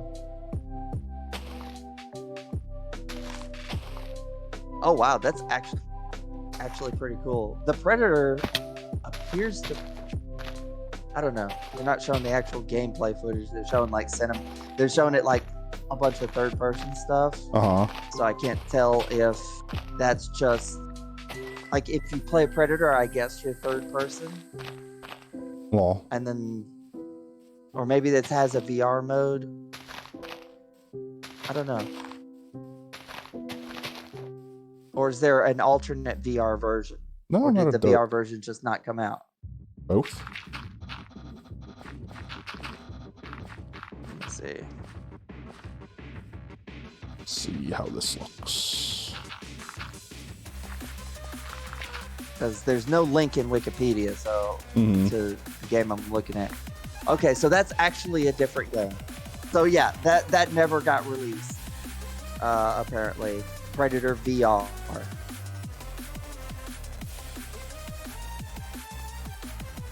Well, let me double check. Maybe I don't know. I'm stuck. Eat a carrot. Okay, no, it did come out. Yeah, so Okay. there is a Predator first-person game where you play as a Predator. Wow, it looks actually pretty boss. Anyway, I got distracted. The thing I was actually supposed to be looking at. I don't remember, honestly. I've been focusing yeah, the very Alien heavily on games. Dirt. Oh yeah, Alien. We're figuring out what was going on with that. Yeah, Is this the middle? Almost. Colonial Marines. Almost middle? I think this is middle. Yeah, this is the middle. So let's get up here. And we'll kind of connect these 2 points. Yeah, no. Isolation was the good one. Yeah, that's what I thought. I would that say was the Isolation I thought was the survival good one. But I remember hearing a bunch of people complain about it because you just die instantly. 'Cause Yeah, it's one of those like yeah. early game, if the alien catches you, it's But yes, get- you're dead. But then you just immediately restart from your last checkpoint, which hopefully isn't that far back. The problem with that is less, once you get the flamethrower, then you have like a thing that you can exhaust to kind of be like, oh, I fucked up, shoo, and then you get another try. And then like if you ran out of flamethrower ammo, then, then you just get game over. So the flamethrower is like extra lives. Effectively, it's like you're coming at me and I have to flamethrower you, and then it doesn't kill the monster, but it the alien's like, fire, run. But you don't know how much you need to spam. I love that. You don't know how much you need to spam of your flamethrower fuel to like get it to go away, because like if you do just a short burst and it charges you, then it's like, okay, well it just ran through your fire and kills you. So like your instinct is to just like hold the fucking fire down until it runs, but if you do that, you'll go through like almost your entire tank of fire, So like there's this little mini game effectively in the middle of like, how much am I willing to invest to make sure I don't die here? You know what I mean? It's like, oh, am I right next to my checkpoint? I'll just tap it and see if it works. Nope, I'm dead. Okay, well, I'm right back at my checkpoint. Oh my god, it's been a hot minute since a checkpoint. Spam all of my fuel. Get the fuck away from me. Yeah, I really like that. Yeah, no, like I said, Isolation I thought was a good game. It had a good mix of like story / survival / just everything. The Marines one, I don't even remember what the fuck it was named. It was like Space Marines or something. That was the game that was like, this game should have never even be sold. Colonial Marines. Thank you. Yes. Yeah, that's the one that I basically, the purchase of the game was the model. Yeah. 24,000 more points to go. You're well on your way. What do you get, like 2,000 points a stream? Maybe more? Maybe like 1,000 something. So that's not even a month away. That's like 3 weeks more. You got it. So, to answer your other question, Resident Evil 7 does indeed happen, like, the they're kind of like directly before Resident Evil Village. Let's see what happened before that. I've never heard of Vendetta. I never heard of What is Vendetta that? either. I don't know what Vendetta is. Oh, it's one of the films. Okay. Oh, okay. Yeah. Oh, I think I remember that. There's also a series coming out on Netflix. Heavenly Island. Resident Evil 6. I never played Resident Evil 6. 5, I think, was the Really last one I played, and that's where you're just Chris being a badass with a gun and whatever weapons you find. It's Resident Evil. What I did. Resident I Evil didn't hear kick all the anything. bug people's asses. Spain without the S, pain, lol.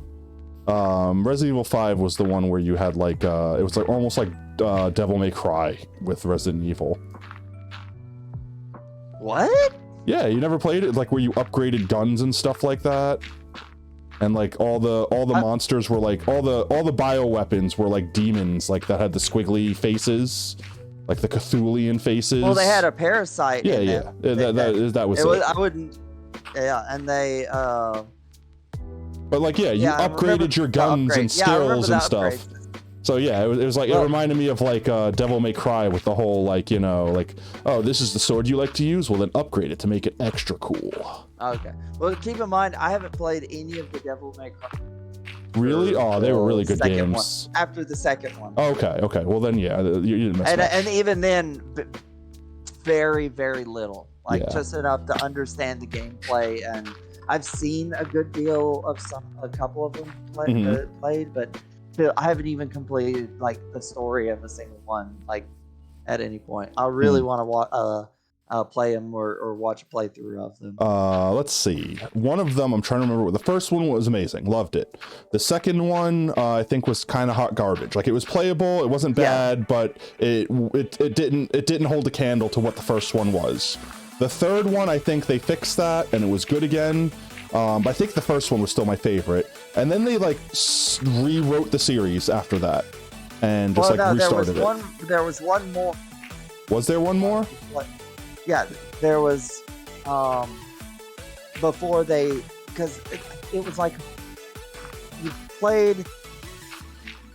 I think you switched between playing Dante and playing this other guy that his design looked way too much like Dante, Lol. who was like going to hunt him down.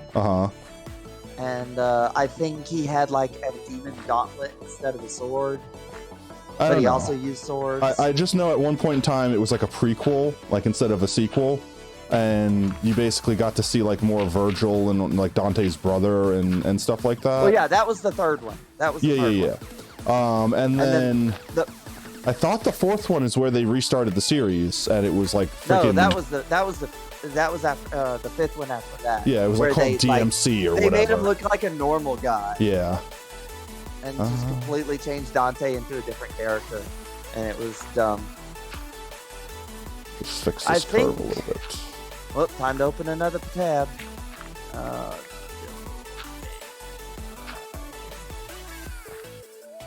Let's see. Let's look at the profile of this. Let's see. Yeah, that's a good enough swoop from the center. I like that. We might fill it out a little bit more right here. Make a little bit more of a hump up there. I think I'll do that.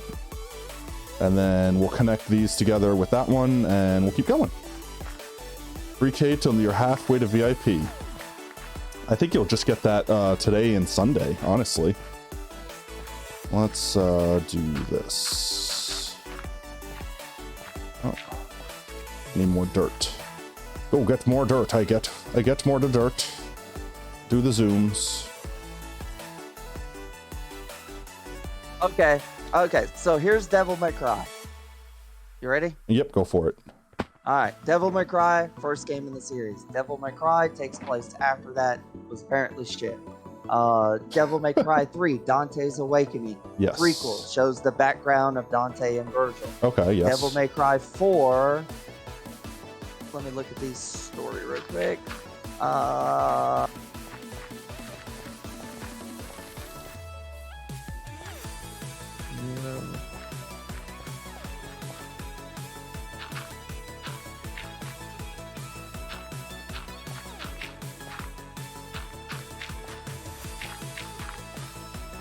See what that looks like. Oh, apparently he's Yeah, that's better. so you play as Nero, who is a demon hunter who is tasked to go after Dante, and then finds out that he's basically related to Dante because he's also descended from Sparta. Oh, okay. I don't know when this in the timeline. Okay, yeah, okay, so that happens after 2. And then they reset it, and it's just DMC instead of Devil May Cry, yeah, and it's no, like DMC. I'm a punk ass mofo. DMC Devil May Cry was a parallel universe. Yeah. But I mean, like, you know, they reset and the Devil May series. Cry 5 is in the main timeline. Oh, is it? Yes. I thought they just started like going from DMC and like doing that. You know what I mean? No, DMC is a side game. Oh, okay. Well, that's good. But don't get me wrong, the gameplay was fun, but like I hated what they did with the character sort of thing. Like it's another one of those, if they would have called it something else, it would have been like, yeah, no, this is a good game. But because they called it Devil May Cry, it's like, screw you. Just screw you. Honestly, it's because it didn't have the proper marketing, because they made it out like, I thought it was a reboot as well. And pretty much everyone I that definitely talked thought to it was a reboot. thought it was a reboot. Yeah, But it wasn't. Oh, okay. Well, or maybe it was. And then they changed the backpedaled line. hard. Yeah, they're like, oh, Yeah. this is a really bad Which game. is the more likely alternate scenario. universe. Yeah. But, like, I don't know who they were trying to, that's the thing. I don't know who, like, what the demographic was for that game. That's the thing. Because, like, the game was, like, very, like, haha, I'm a punk, I say fuck in the game, and I sleep with bitches, and, like, you know, it's like, yeah, I guess, I mean, sure. Who's playing this? This is, like, rated, like, isn't it, it's rated, like, M for mature, right? It was, like, it's not rated R, but it was not, like, a PG-13 game, so it's like, okay, this is for adults, right? yeah, it's How many adults are like, yeah, that's a character I could really get behind, I want to play that game, you know what I mean? It's like, it almost feels like it was made for like teenagers that are like, yeah, I want to be angsty, and this is how I revolt against my parents, by saying cuss words, and you know what I mean, like, and it's like, yeah, but they couldn't buy the game because they're not 18 or older. What are you doing? What are you doing? Who are you marketing this to? It's like YouTube not knowing what they're doing with their freaking marketing, where it's like, yeah, YouTube's not for kids. We have YouTube Kids for our kid-related content, but all the content on YouTube has to be safe for kids. Otherwise, our advertisers won't let you have. Oh my God, the thing that, so as a frequent mobile YouTuber, I am fucking enraged by their mandatory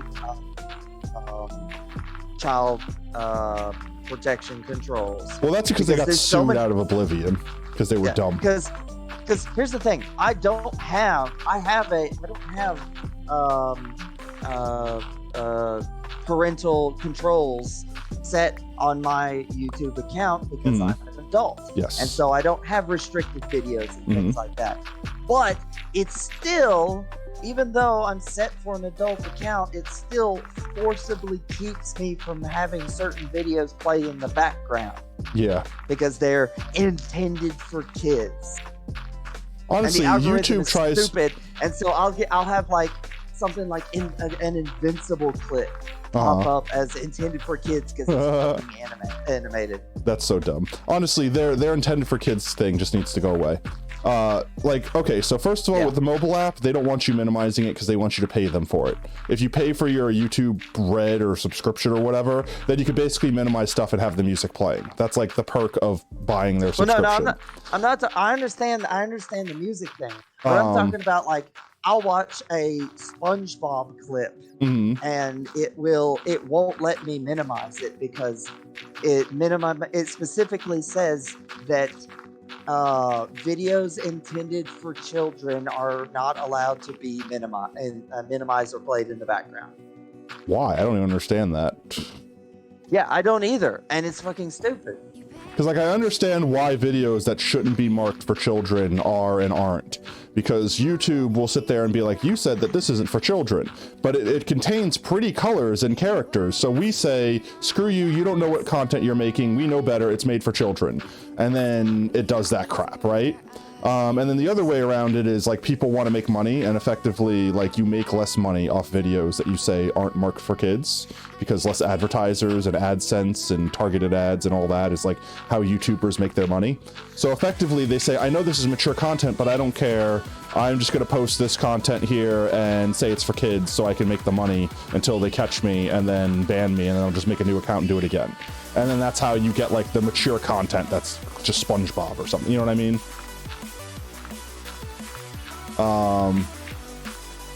And then freaking the thing that, like, here's the thing that gets me, all right? Like, YouTube got yelled at effectively by the federal government in America because we have this law that basically says if you're a minor, like if you're under a certain age, or specifically not even minor, it's like if you're less than 13, it's basically a crime to collect information on kids.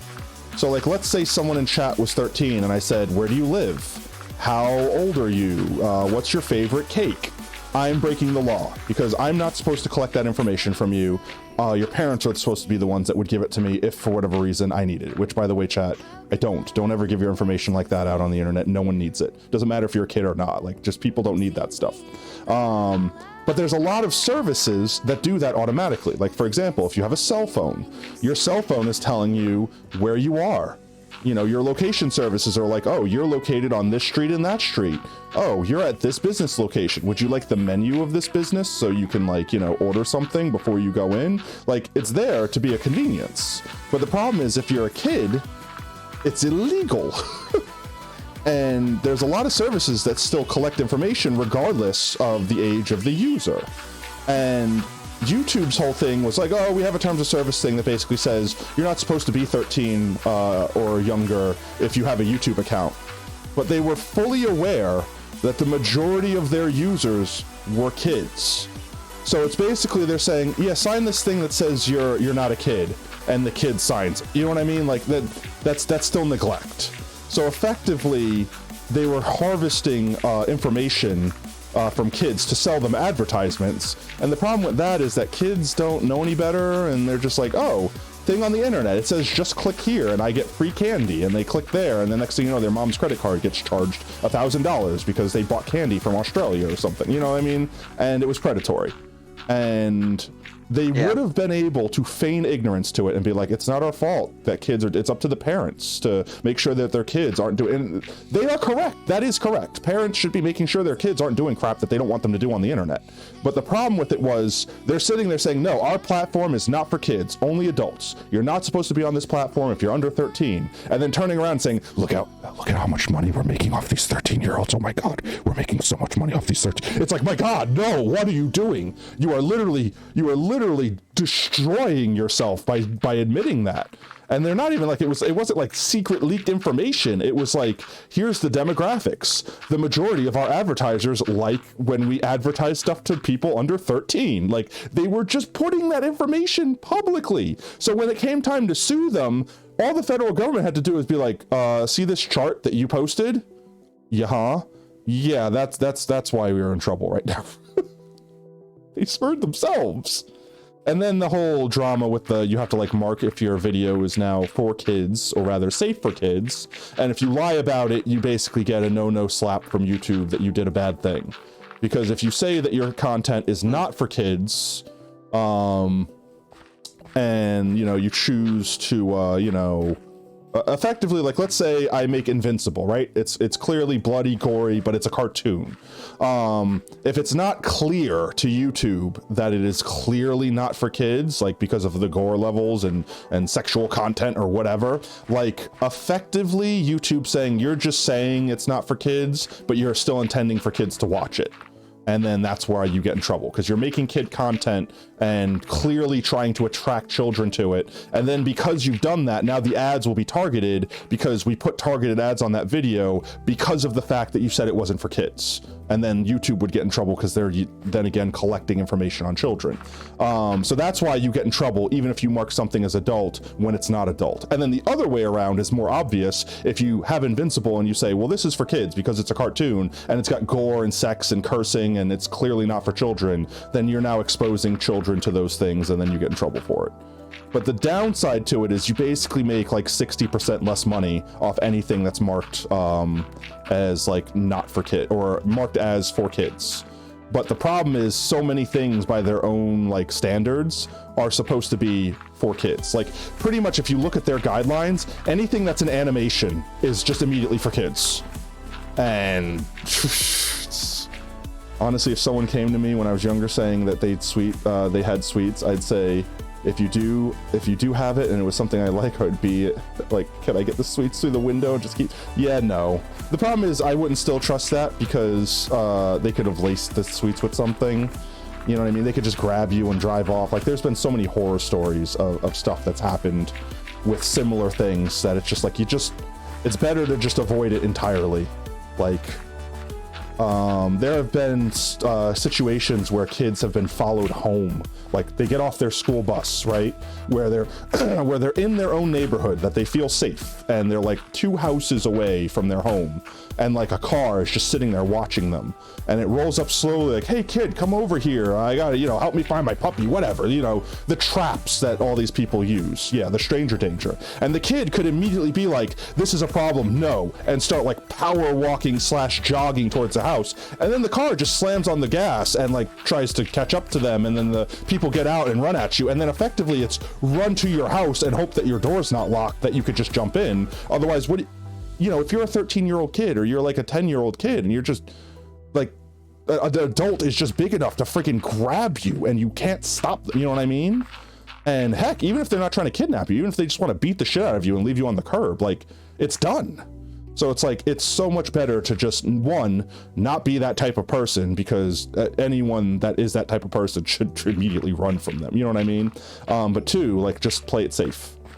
Like just period. Like if someone is like, hey kid, come over here, I got some candy for you. Don't be like, I could probably run faster than them, this and that. It's like, yeah, then you get up to the car, you ask them to roll the window down and give you the candy and they just point a gun at you. What you gonna do then? Like it's just, there's too many variables. It's just bad time. Stranger danger, beat them up, yeah. I've also heard funny stories of like kids that'll like freaking like martial artists and stuff beating the crap out of people that would abduct them. That's got to be like the most poetic justice ever. Bite them and kick them, yeah, kick them right in the boys. That'll deter someone right quick. Well, one way or another, whether it's martial arts or just basic self-defense techniques, all kids should know how to defend themselves to some degree from stranger danger. Yeah, it's important. Turning into assault. Like here's the thing that I don't get, and maybe it's just the times have changed. When I was a kid, like when I was super young, it was the era where you kind of trusted your neighbor and you trusted your neighborhood, and your parent would just let you go to the school, like to your bus stop by yourself, and there was no even thought of like, oh, but what would happen, And then I slowly grew into the era where it was like you can't trust anyone anymore. Like everyone could be a pervert and a rapist and a pedophile, and you don't know who's what. So it's like, oh, you got to walk your kid to your bus stop, and you got to make sure they get on the bus safely. Otherwise, God knows what happens to them. And then suddenly, so there's actually from that it went to the stark opposite of good luck, Jimmy. Hope you survive school today. What? Is it just me, or is that legitimately like the turn that society took? Well, okay, so there's a whole lot of things to unpack. First of all, here. They should be taught that in pre instead of, yeah, right? Yeah, screw football. If you want to learn how to play football. That's fine. But that could be extracurricular. How about teach everyone self-defense as, a basic learning thing? Honestly, I think the thing that they would be afraid of is like, then the teachers could be the bad guys because they're, telling students how to hurt people, and that's... Let me put it this way.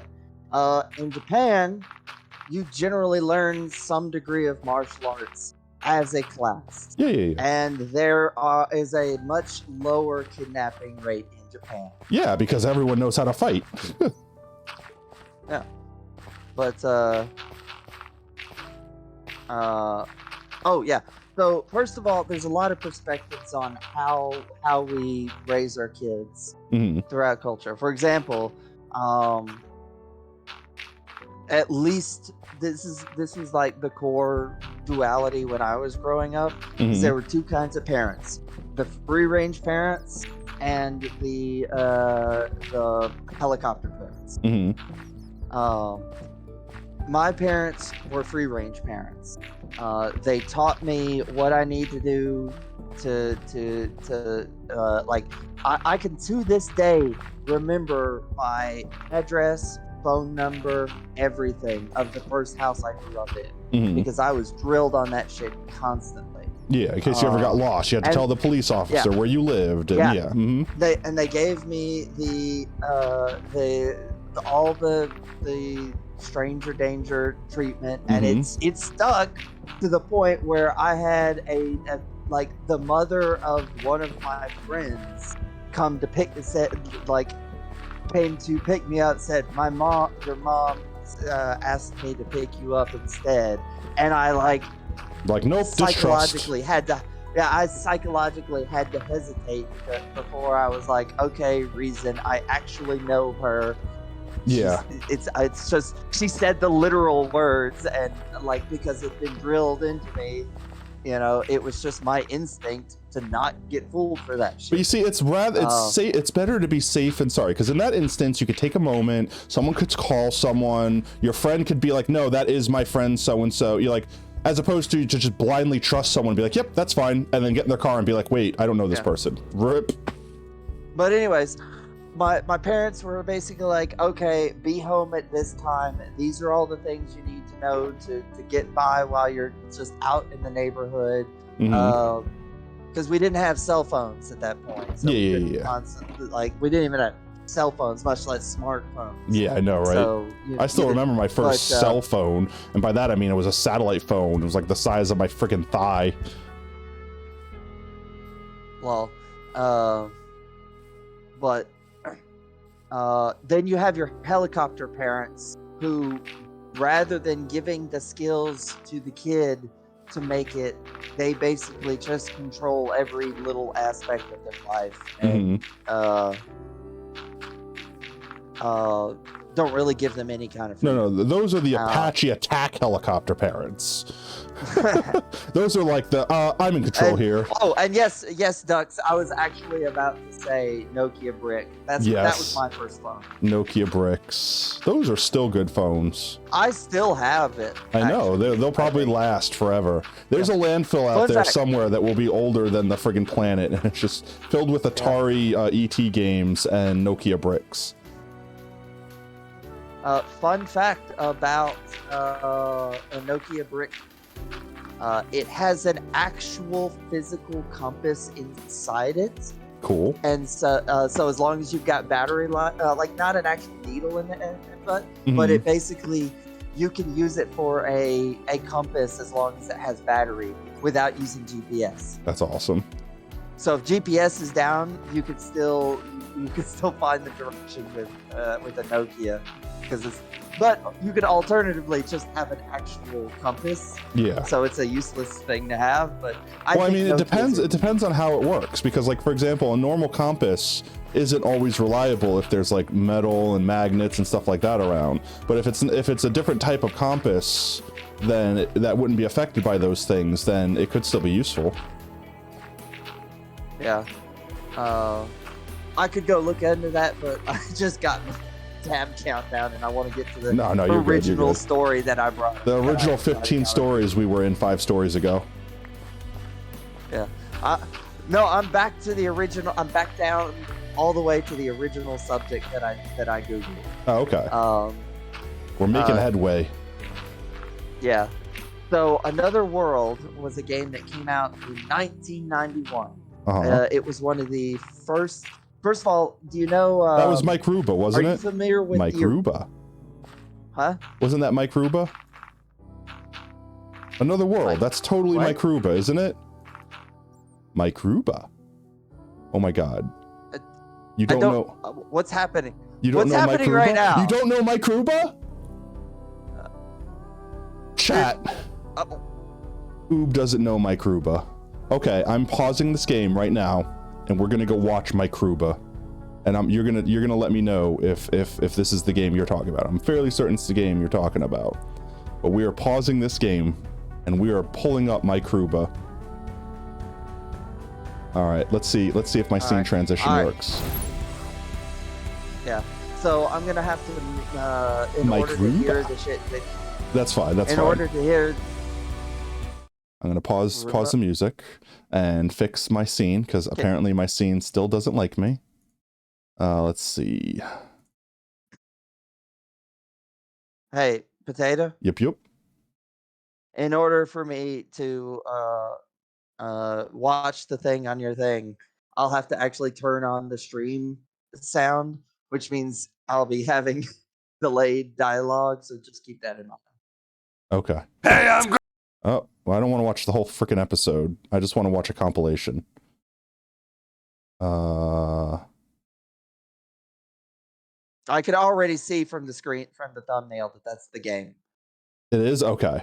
I'm fairly certain that this is the game, but I don't know. Let's watch this. I just warped here because I'm a scientist. Blah blah blah. I got sucked into another dimension. Fucking who cares? Wait. Oh, what? Oh, sorry. That's quite a bit of backstory to skip over here. You're right. But that's kind of all there is to it. Yeah, that's true. Yeah. They drop you in. What's up, Mike? You potato-headed friend? My tuba. Let me grab this gun. Blowing it. That wall. Now we run. Go. Now is the time when we're go. Mike! My tuba. Mike, can you hear me? Mike! Oh my God, they're shooting at me! My tuba. Damn it, Mike! Oh, I appear to be cornered. Pull me up, man! Where the fuck were you? What do you have to say for yourself? My tuba. Okay, but like the joke is like the one sound, like the one character that gets to talk in the entire game gets the sound clip where he's like, Mike Ruba. And that's it. And that's like the only freaking sound besides like the pew pews and the blasters. That's because they had limited like. No, I know, but it was just hilarious. Yeah. And then Game Grumps made this whole bit but about it, and it became an internet meme forever. Yeah. What's funny is now I get that meme from another Game Grumps video. Like the what was the one where it was like, that's it, I'm done. Oh, Super Grep Simulator. Oh my god. Super Grep Simulator. Oh my god. Now I get the Mike Ruba part. Mike Ruba. Mike More Ruba. Wolf Job. The days of Barry editing were the best of the Game Grump days. Those were the days. Those were the days. Actually good. I could still watch Game Grumps and be entertained. Like I'm not, but it's like it's definitely not something I tune into every day. Like it has to be a game that I'm interested in or a series I'm invested. But I need to breathe there. First time I had to stop and breathe. Like a series that I'm invested in. Otherwise, it's like, nah, okay, whatever. Take it or leave it. No big deal. But as you were saying, Oob, Out of This World, Mike Ruba. Oh, Another World. Mike Ruba. I think it had another name. It might. Oh yeah, it was Outer. I think it. But one of the. Oh yeah. No, when I played it. It was on the DOS. Okay. And I didn't actually have all that crazy audio because at the time the computer that I had couldn't play audio like at all. Mm-hmm. Like other than like it didn't even have the speakers. internal beats and shit. Yeah. Yeah, it didn't have speakers. It could beeped. use the internal beeping, which a lot of games had simple versions of the sound that could play through your CPU. Like Oregon Trail sort of thing, where it's like beep, boop. Yeah. Beep. Yeah. So the games that I had that did have sound, were like that. Let me tell you something. I played a point and click game, King's Quest. Oh my god, King's Quest. They still make King's Quest. They still have King's Quest. Yeah.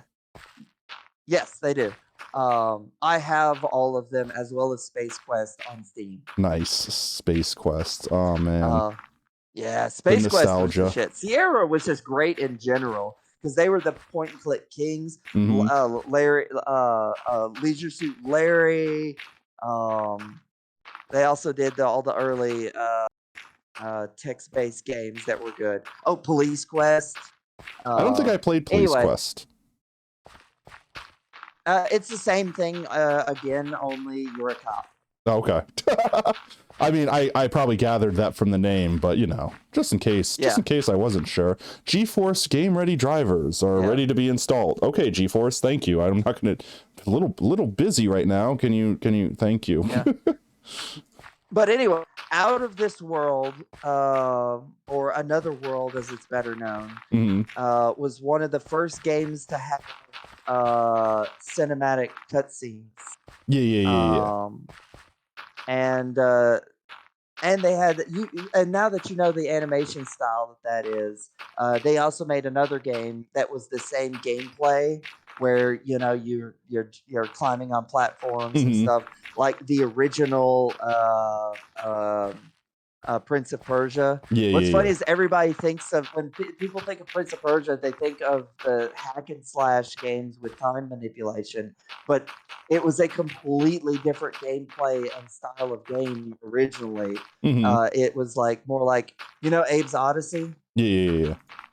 Yeah, that's like a specific platform game that was started by like Prince of Persia and Another World and Flashback. Flashback, though, you had an actual gun that you could pull out and start shooting, which was added a neat mechanic to it. But it wasn't like you weren't a very proficient at combat, so it wasn't like a specifically an action game.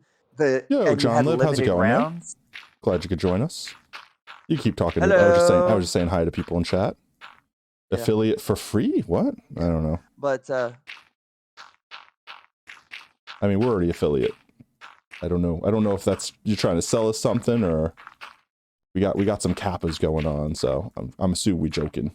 But how you doing, John? Hopefully you're having a good day so far. Poggers Thursday, pogging along. Go ahead. You can keep talking, Noob. Yeah, but oh yeah, what I was saying is it was less like an action game and like the rounds that you had solving problems than I'm going into combat because you only had a few bullets at any given time. Yeah. And you also had limited charges, shield, and that was all. Every combat sequence was more like solving a puzzle than an actual fight, which is one of my favorite things. I love games that set things up where I'm solving the battle. One of the I haven't played Doom Eternal yet, but the other Bethesda Doom feels like that sometimes in like in some certain fights because you look around the room and there's this enemy in this position, this enemy in this position. I need to position myself in this place and pull out this weapon to solve this problem. Move on to the next puzzle. Next puzzle. Yeah. But let's see, where were we?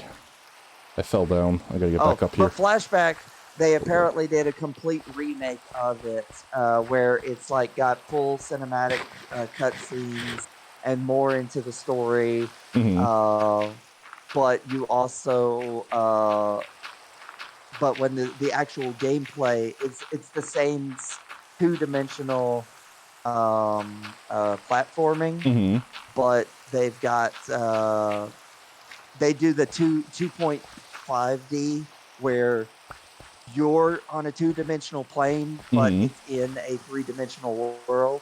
Okay. You know what I'm talking about, like kind of like Doom. Yeah. No. No. Well, okay. Have you seen the remake of Abe's Odyssey? I haven't seen I've heard of the game. I just haven't seen it. Okay. It looks just like it's the same gameplay where it's the 2D platforming, Hmm. but the camera angle changes depending on areas so Oh, that it okay. So feels like like a it whips three-dimensional around. world. Yeah, yeah. Okay, I get Yeah, what you're saying. Yeah, yeah, yeah. yeah. And there's like an actual world, and you're just on one little platform within that world. And the game, I don't know if it does the different camera angles because the trailer on Steam only shows the cutscenes and brief moments of the gameplay, and then all the screenshots it's all 2-dimensional. Hmm. So it might not actually do the whole dynamic angle thing, but Hmm. it's still cool that they did the whole. We're gonna remake the game completely and then just make sure it looks more 3-dimensional and immersive. Law. You know. Yeah, yeah, yeah. I think I But need to I would bring. love to see a version of that of Out of This World get remade and see if they like specifically have the head buddy just say My Kruba. I think that's honestly become like my favorite part of the game is just that little thing because it's just the joke. It's just too good. Like at that point in time, if they didn't include it in the game somehow, even as just an Easter egg, I think I would be upset at them. You know what I mean? Yeah. Like I'm Well, fine the if they thing is, want to add an actual voice line and companies are getting stuff. smart about. Companies are getting really smart about saying, we really kind of need to lean into the meme culture. Yeah, but I mean, it's not even the meme culture. 'Cause- It's paying homage to their roots. You know what I mean? It's sitting there saying this was Well, a thing no, that everyone really liked / remembered about our game. Let's still include it. And the people that have never played the game Yeah. before, it doesn't need to revolve around it. It's just a little nod for the people that you played you played the first game and you played our remake. This is for you. Well, what I'm saying is, like, for a long time, Mhm. companies have had homages to to prequels or the fact that they're remakes. Like Yeah, that's yeah. been a thing for a long time. What I'm saying is there's a subculture within the internet that finds a particular part of a phenomenon funny, and then it gets included in future media. Oh, Like yeah, yeah, yeah. the fact that they had the Juggernaut in X-Men Last Stand, Welcome back, terrible Ducks. as a movie it is. Yeah. Welcome back, Ducks. The fact that they included the "I'm the Juggernaut, bitch" clip Uh-huh. showed that companies that was a new thing. That was kind of that nobody had really done that before, Hmm. and it showed it was companies tiptoeing into meme culture because they're like understanding that there's this entire culture out there on the internet that we can appeal to. Yeah, yeah, yeah.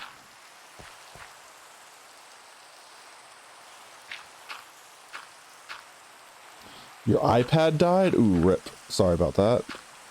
Hopefully it's just the battery. Hoping it's just the battery. By the way, Uh-huh. one thing, technological development that I'm 100% sure will be a thing, Hmm. with 3D printing getting to be where it is and the simplification of electronics, uh, there's no doubt in my mind that in our near future, iPads will be so ubiquitous you can literally like get them from vending machines Yeah, I know, right? They're just going to be like for disposable, like like five or newspapers. $10. Yeah, they'll just be newspapers, Yeah. effectively. What's funny is when I was playing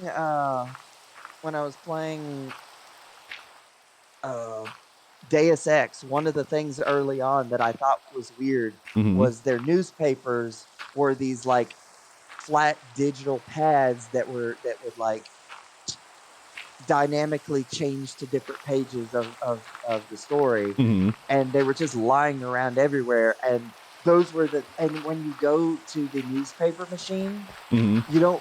you actually get a fresh one of those. Like it doesn't, Yeah. it's not like wirelessly updated. You just get a new one.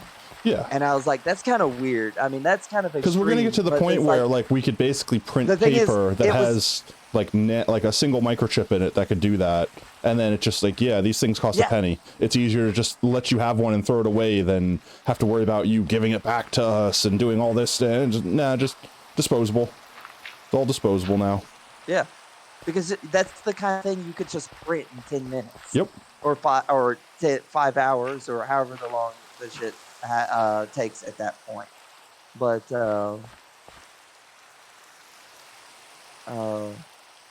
I'm confident that we're like on the precipice of some crazy shit.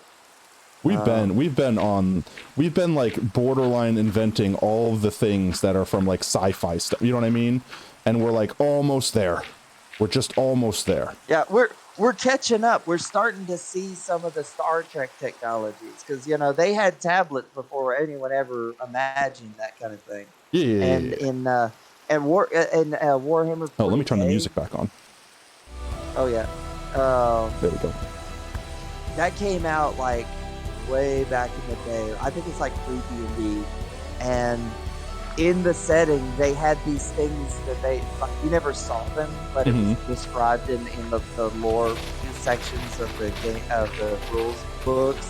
But they would always talk about data slates, which were some kind of pad or something that had a certain amount of information on it for whatever task that you were trying to perform at that given time. And they were basically talking about disposable tablets. Effectively. Just before those things were a thing. Yeah, and that was before even computers were really a big thing yet. Let's see, I think I want to redo this whole little slab here. I think I made it too tall. I think it'll be easier to just redo it now than it will be to do it later. Collected the dirt. Let's see.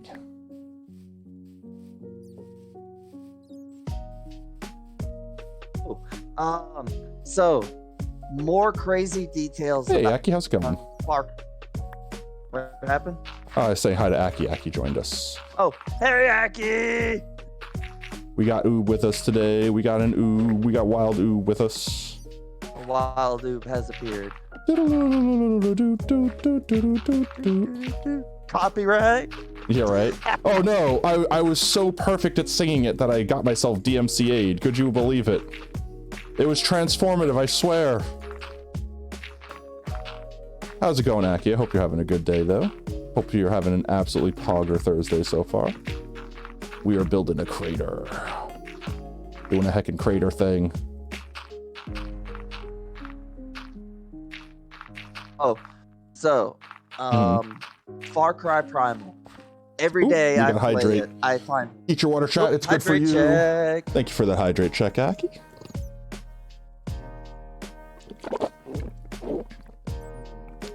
Delicious. Yes, Aki. Thank you. I actually Eat water. needed that. Yeah, we've been talking for a hot I've been minute. sitting there talking. Yeah. Yeah. But you also haven't missed our gamble, which, by the way, Aki, just for you and everyone else in chat. So I guess just for you and everyone as well. There's actually another new command. I have !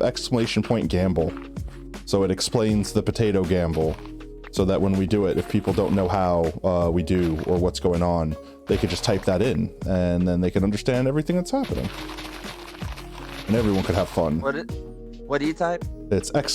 gamble.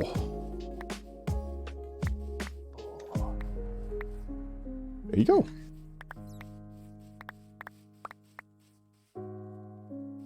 Okay, sweet. All right, so, what was I saying? Stuff.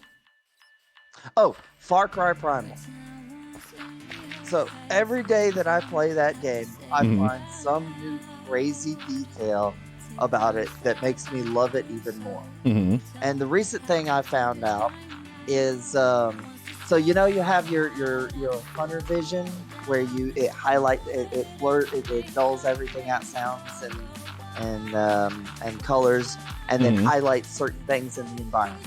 Well, one of the things it does is it'll highlight footprints that are leading to some kind of camp, or maybe it's animal tracks, and that are like usually built around a quest, so they're part of the environment. Which I found out they're not just little invisible markers that light up with your hunter vision, because if you look at the spot where the footprints are, you can just barely see it in the texture of the game, which of course, if you have your textures all the fucking way up. And then blood that you're tracking is actually there in the environment.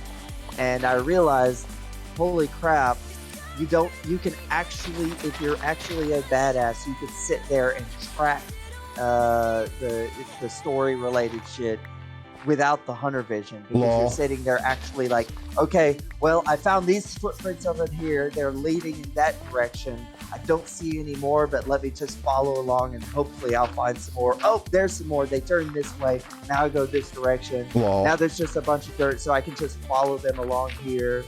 And the whole time you're also having to manually keep up with your surroundings, because you can hear every animal like in the area at all times. Cool.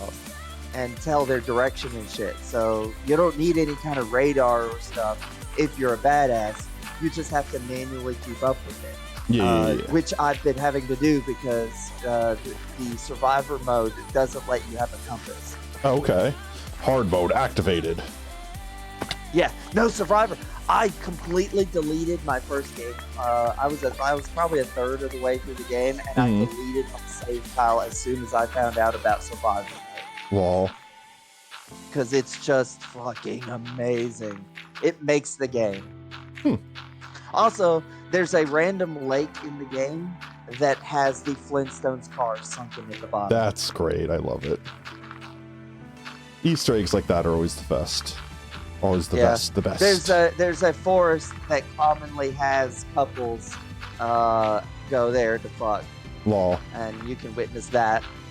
It's fun. You can witness them fornicating just in the game. Yeah. Oh, okay. I mean, you can't. Can't see you anything, can't- I assume. Well, yes and no.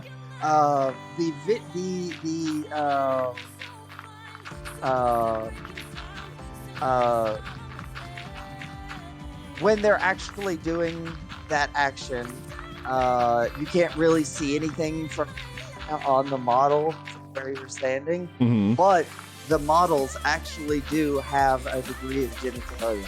That's interesting. When they're not wearing pants. Yes. Some of them wear pants, some of them don't. But like, for example, the Udam, which I'm pretty sure are supposed to be Neanderthals, generally don't wear pants, and you can just straight up see their junk hanging down. Lol. The females, they have it's darkened, so it's not as explicit, but they clearly have some bush going on. But there's no like real genitalia visible, but they're clearly not wearing anything. Let's see. Where's a good place to connect this thing? So I think it's a reasonable amount, because it basically cuts the balance between being explicit and being realistic. Yeah. But that's the thing. Like, nudity isn't supposed to necessarily mean, oh, mature rating, it's sexual, whatever. You know what I mean? It's supposed to be like, nah, it's just we be naked sometimes. That's life. Yeah. And it's like America's really the only one that's like super, oh my god, censorship that, bro. You know what I mean about it.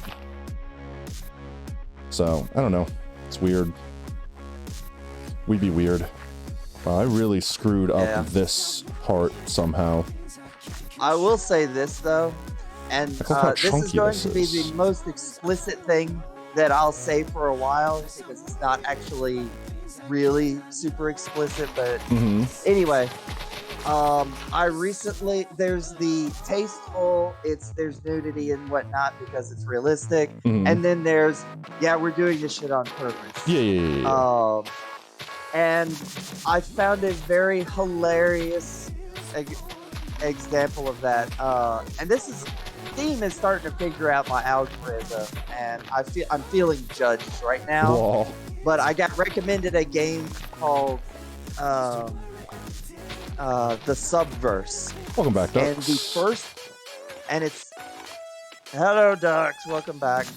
And it's basically an incredibly like overtly explicit sci-fi game that has multiple mechanics, because they have like a asteroid style combat, ship combat, and then character interactions and exploration, planetary exploration. You know, it's just one of those grab bag games.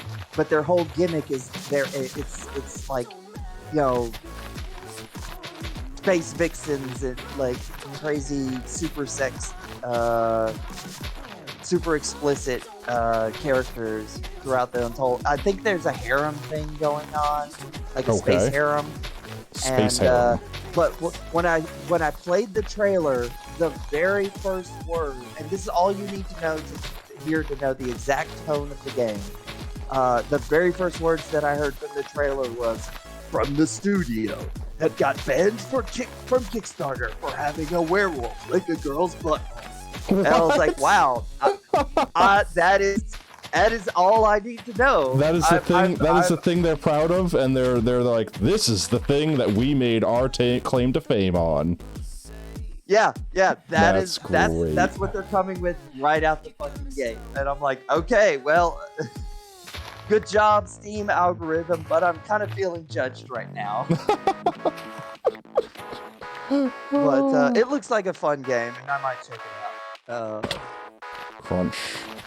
But explicit can be done on purpose well. For example, there's like a I don't know how old it was. I saw the trailer a while back. I think it's still in development. But there's a game called Succubus, where you're basically literally a succubus running through hell, killing other demons. And it's just extremely gory. Everyone is just straight up naked, and they're extremely detailed with the models. But the game has a neat function where you can specifically have blur circles on all the actual junk. Law. And still play the game the rest of otherwise uncensored. And I'm like, that's pretty cool.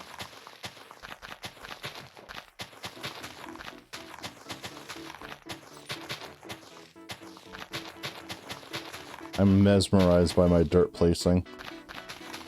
I'm just like going side to side and zoning out, which is dangerous. I shouldn't be zoning out. That's like zoning out when you drive. Well, no, it's not so much zoning out.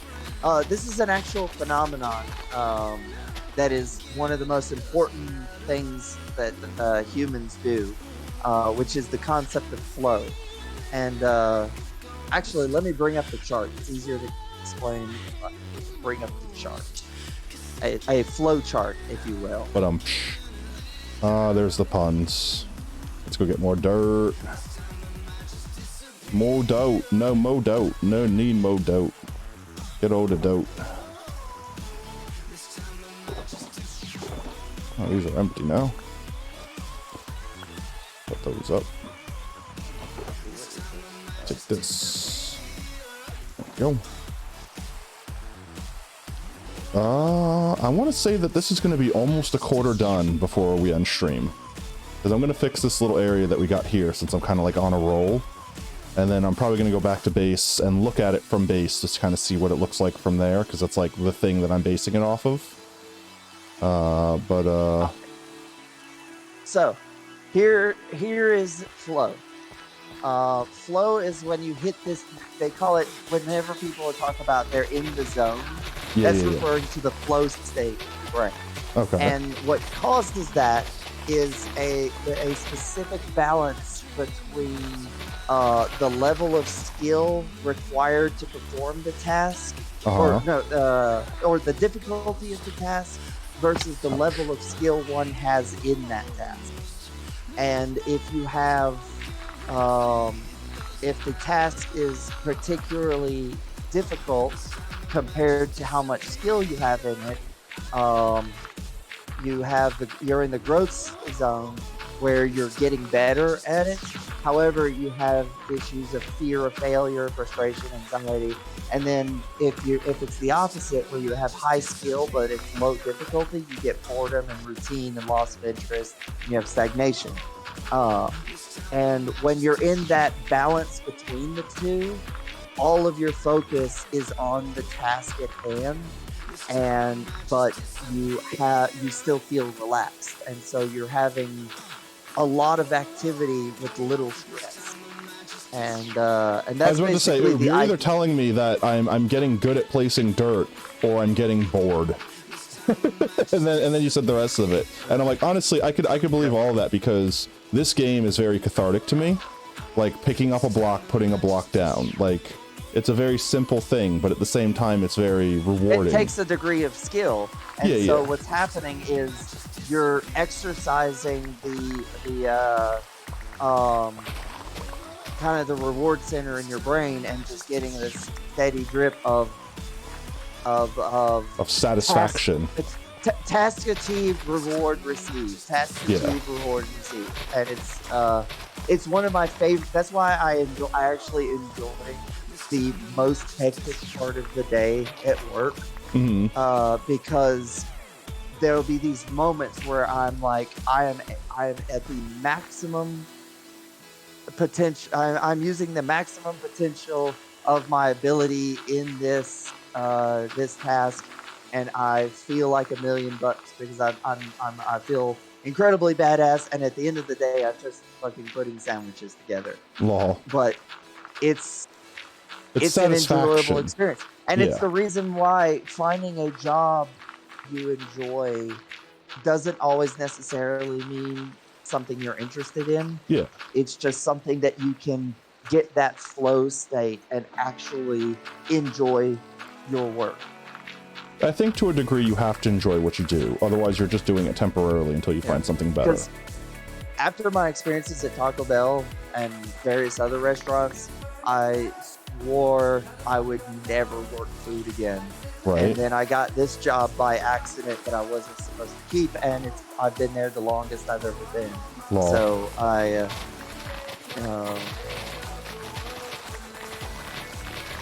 but anyway, for the flow is basically the balance between anxiety and boredom, and that's why it's Bored anxiety, super nice. well. Boredxiety. Oh yeah. Oh, and it also, going into the actual Wikipedia page for it, the flow state shares many characteristics with hyperfocus, which is another reason I specifically like that part of the day. Hyperfocus is not always described in a positive light, which, that's where you have the problems where you're not able to focus on your surroundings because you're, I don't know, playing Pokemon Go or something. Yeah, and right. you walk off into traffic. Yeah, step off a cliff real quick, the casual stuff.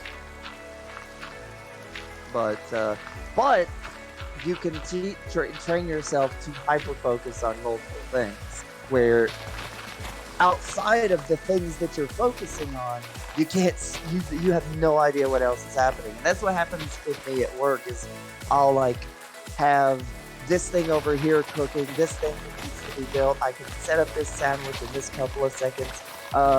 This is going to be going for a while. I can run to the cooler and grab this and change this out. There are no orders. Let me go over here, build it, stock this, come back over here, do it, and it's, and you learn how to have like these, but people, I have to warn every new person that's there, the space between the first and past the sandwich station, they have to think of that as heavy, a heavy machinery, because I might not even know they're there when I swing around to have a croissant or something. Aki just gave us a prayer for luck. Are you praying? You're praying for the wandering trader? Yes. Thank you, Aki. We appreciate that. We've gotten 2 wandering traders so far this episode. 2. And both of them had crap. So maybe that luck will give us the 3rd one. Ooh, There's also, one for you there we too. go. We got 2. You can mark your own luck off. Though I'm not sure what the exchange rate on my luck is. We might have just undone Aki's luck with your luck. Or I might have tripled it. Right? It might be a multiplier. Who knows? I've never done this before. The luck, the pray for luck is a new thing, so we'll have to discover it together. Well, let's see, like that. Your luck doesn't seem to be much, so yeah, you and Oob are just negative luck, right? We're just gonna go on the base that there's no such thing as bad luck. All luck is good luck. Because that's a thing, right? We're just the truth positive of the people. matter, there's no evidence that can be shown that there's some kind of thing called luck. However, just because of how statistics and probabilities work, there's gonna be a person in the world who has the most bad, unfortunate things happen to them. Right. And there's gonna be a person in the world that has the most fortunate things happen to them. And all these things are completely no actual like positive or good or bad in the physical universe. That just only makes sense in relative to sentient beings.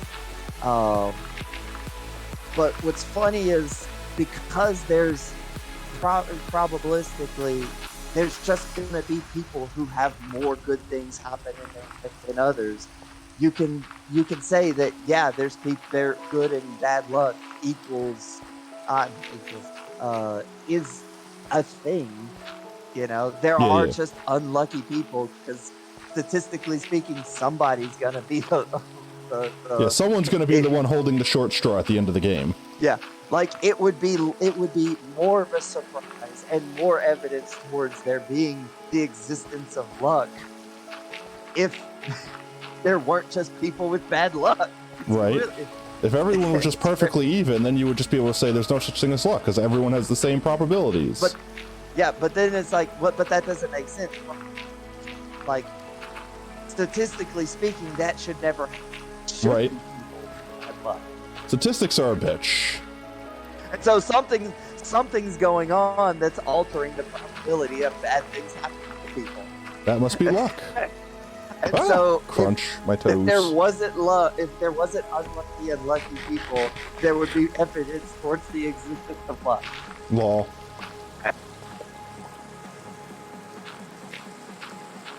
Out here playing in the rain.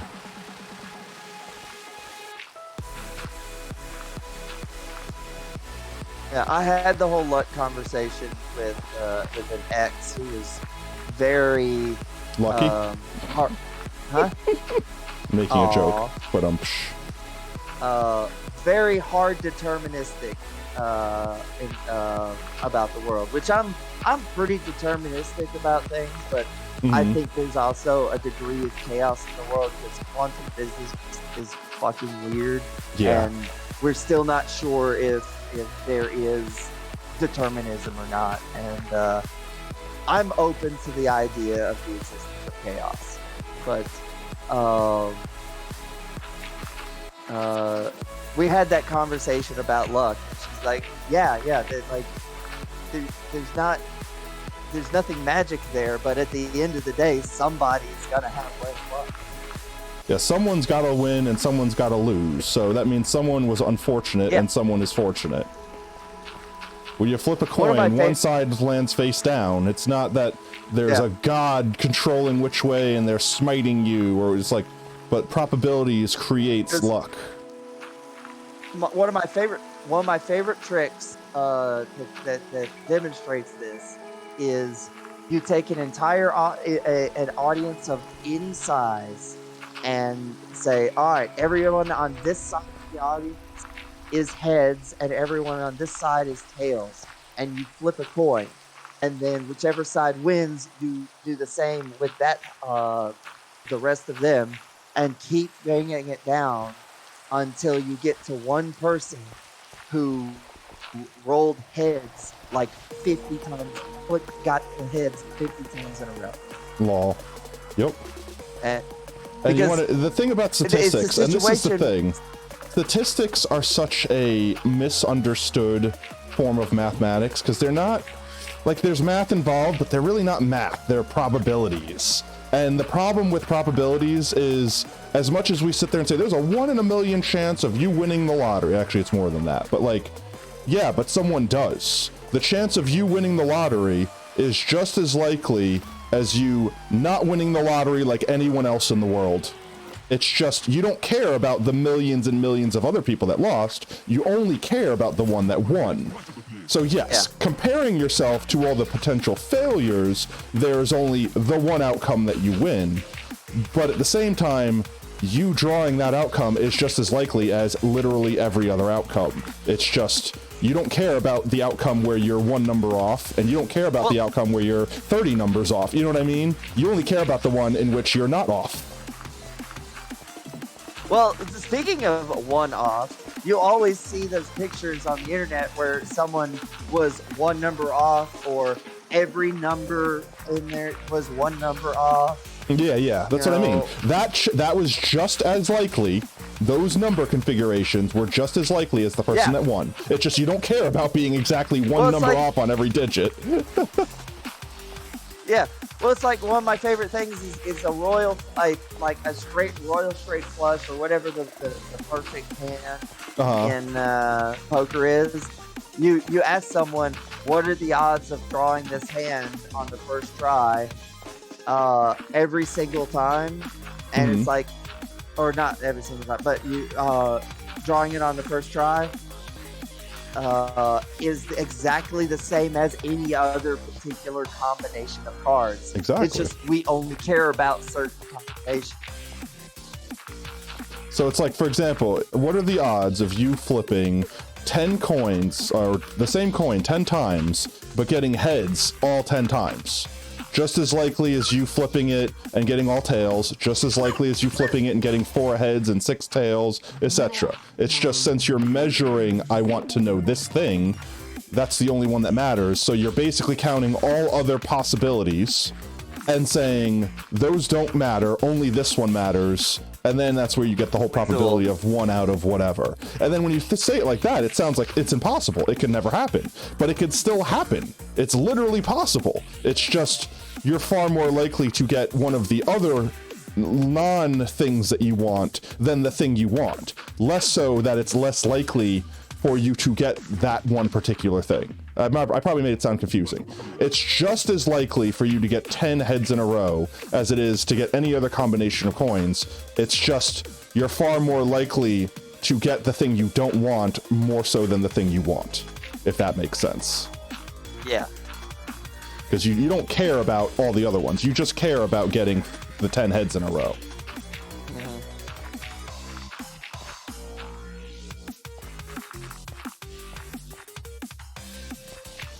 Also, this song, this remix is a friggin' bop.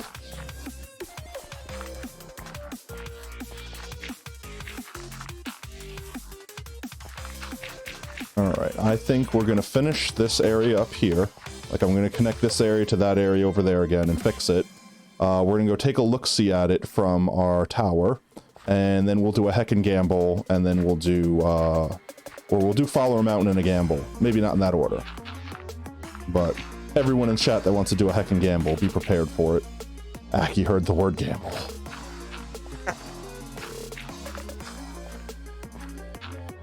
But yes, be prepared.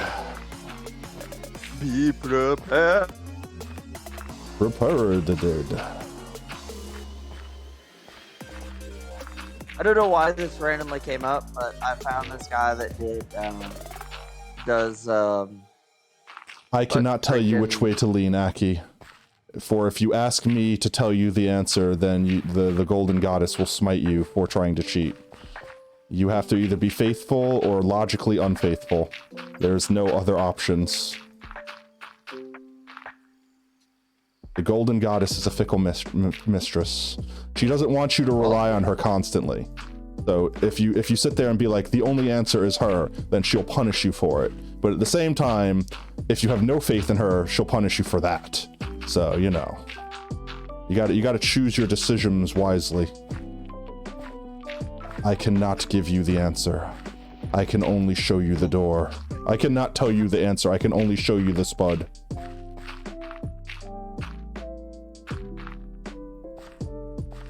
You will vote for whatever Oob votes for.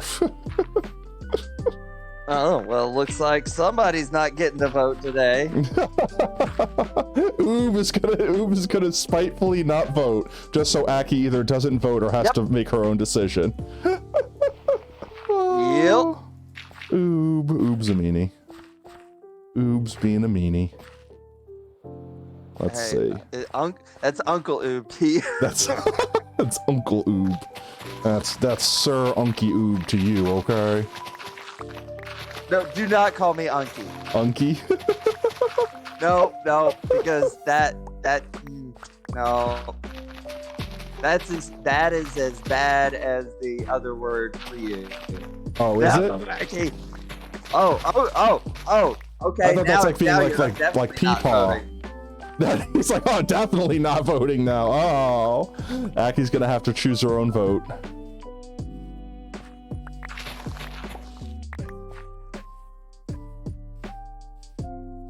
No.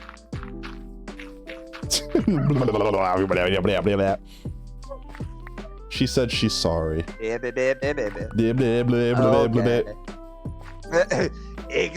Wait, no.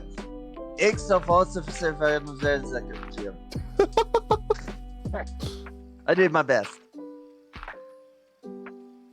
He told me not to do it, so you did it. Yeah, I can't imagine what would go wrong with that. Someone says, hey, don't do this thing. Okay, immediately do it. I didn't see anything wrong with it. Meanwhile, you have the meme where it's like, I told her not to do it, and then she did it. And I took that personally.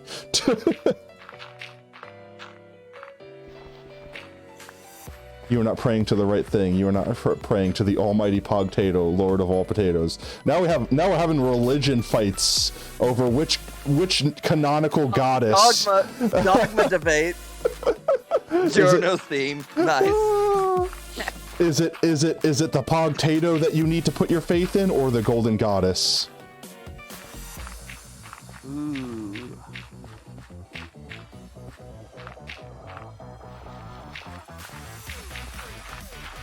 And some people are going to debate that the Pogtato is just an idol, and now we're engaging in idol worship. You're gonna rebel against the goddess. Well, we'll see. The god. We'll All see. right. We'll see, Aki. We'll have to see. That's the only way we will know. The only way we can ever know is to look the potato in the mouth and tell it, no, I chooseth my own destiny.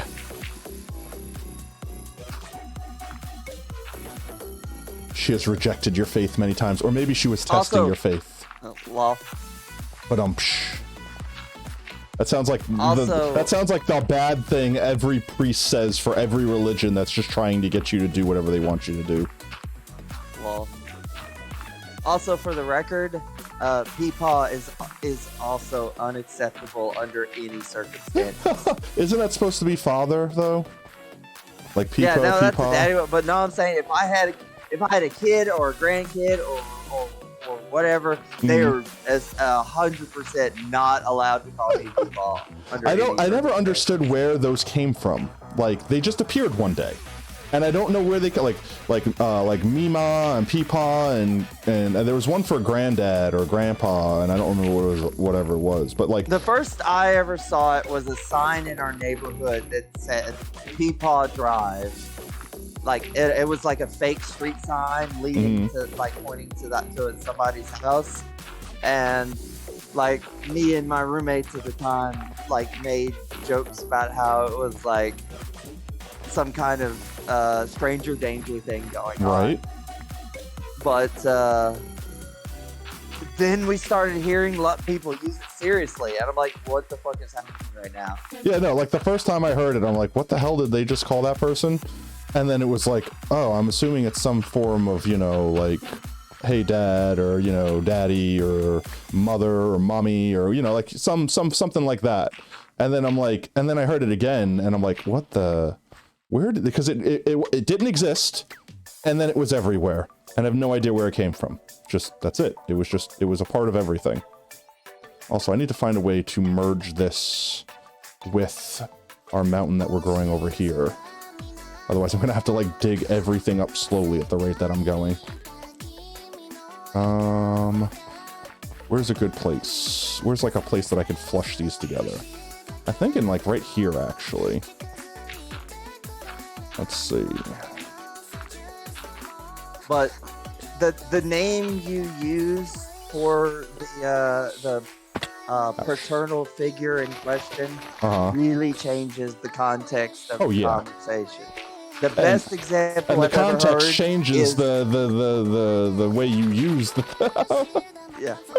The best example I've ever heard is Forgive me, Father, for I have sinned, and sorry, Daddy, I've been bad. Both being very similar things, but have wildly different connotations. Oh, sorry, Daddy, I've been bad.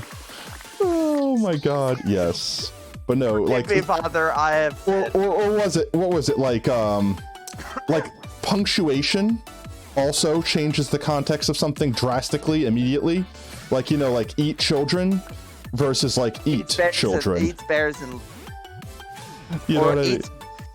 eats shoots and leaves. Have you ever heard that one? No.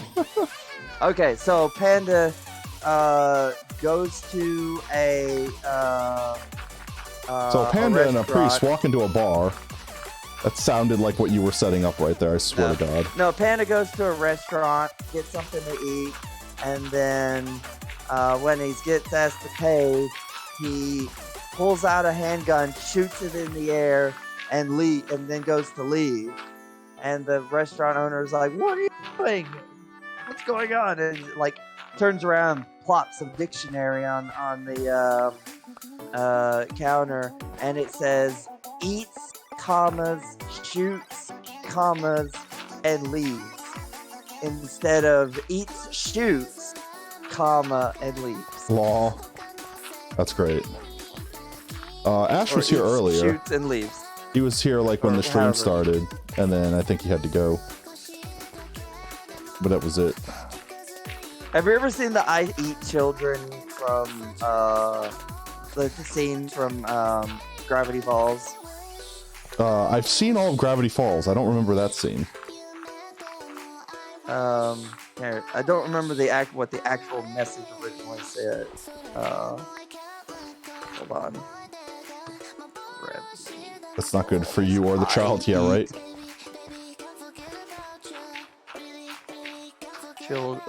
Children, or maybe it was I Eat Kids.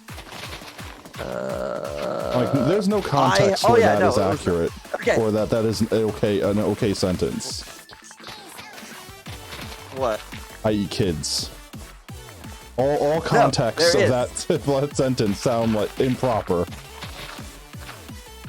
Well, here's what happened. He made a big hot air balloon that looked like his head, and with the words "I heart children" on it. Okay. And then it caught fire, and the face got fucked up, and some of the letters fell off, so that it just said "I eat kids." And it's like on fire, falling towards a crowd of people with kids, with a big sign that says, so it's this big horrifying flaming head with a sign that says "I eat kids." Lol. And I gotta get past an ad and see the thing I'm actually trying to hear.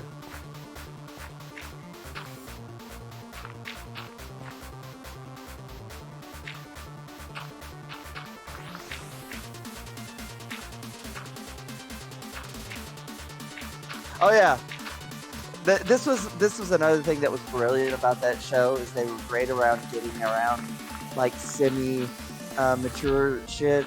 Like when the balloon breaks free by accident, he says, "What the H?" And then like the H lands on him, and then another letter hits the ground, where it's like obviously, oh, that's what it was. But it's a heaven's punishment for our terrible taste in everything. Lol.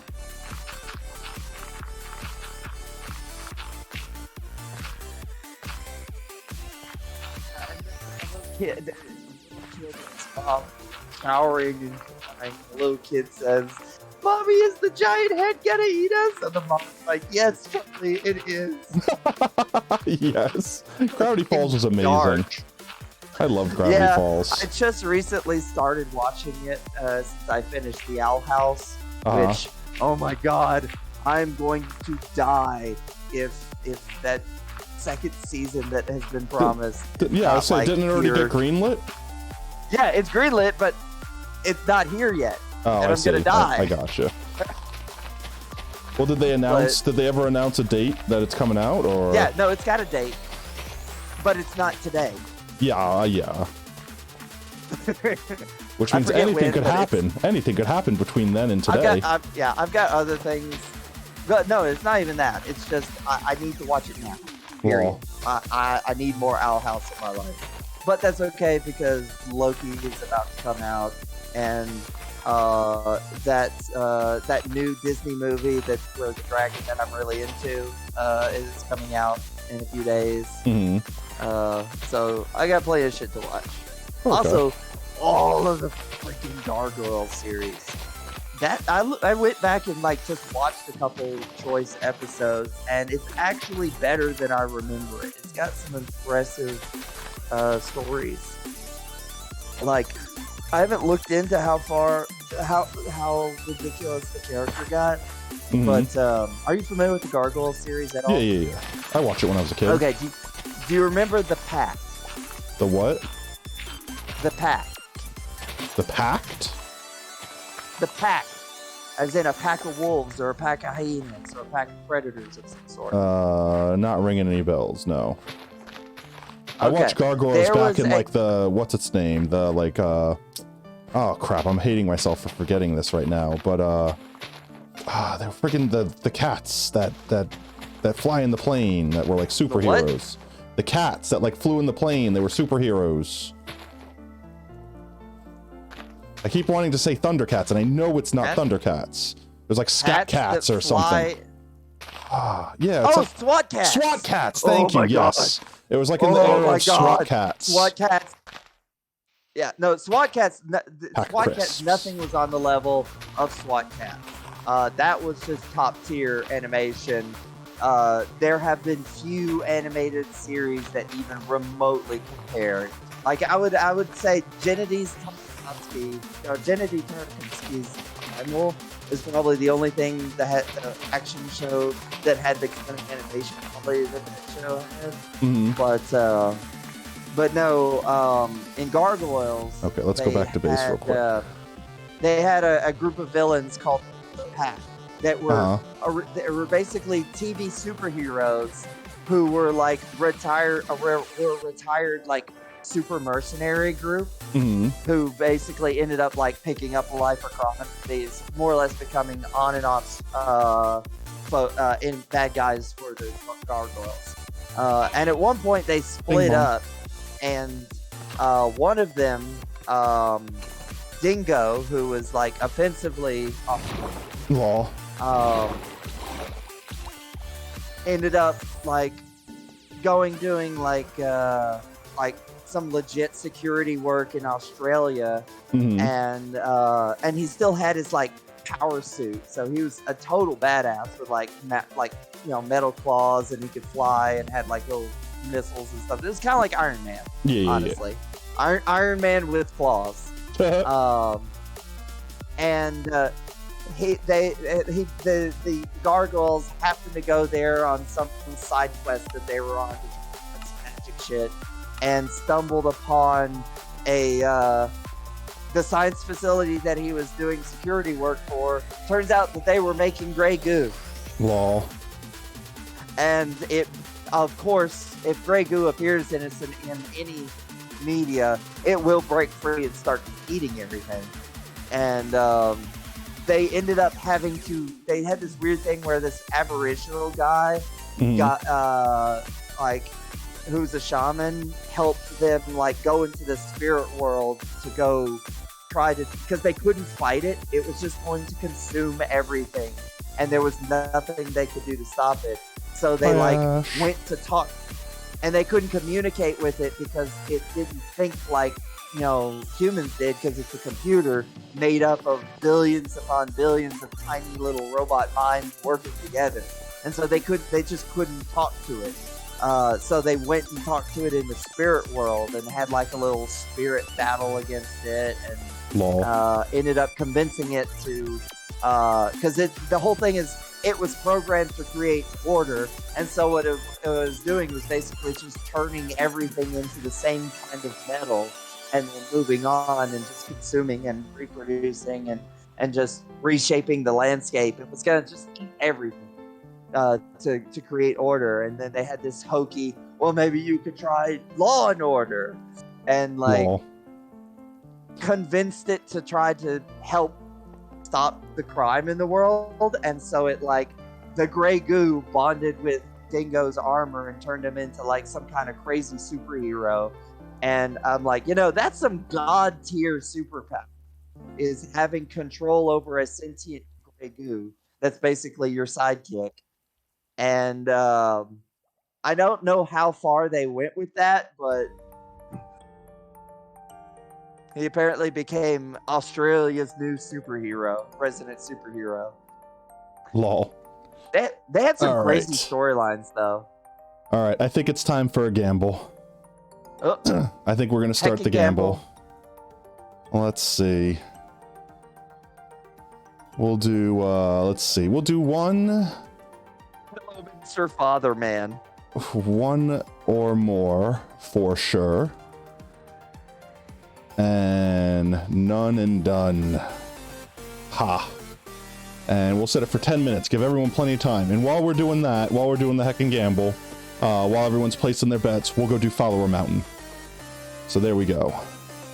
Everybody, if you're not familiar with the gamble, if you're in chat and you'd like to risk some of those beautiful potato chips you've earned during the stream today or other streams, feel free to do !gamble to understand what's going on.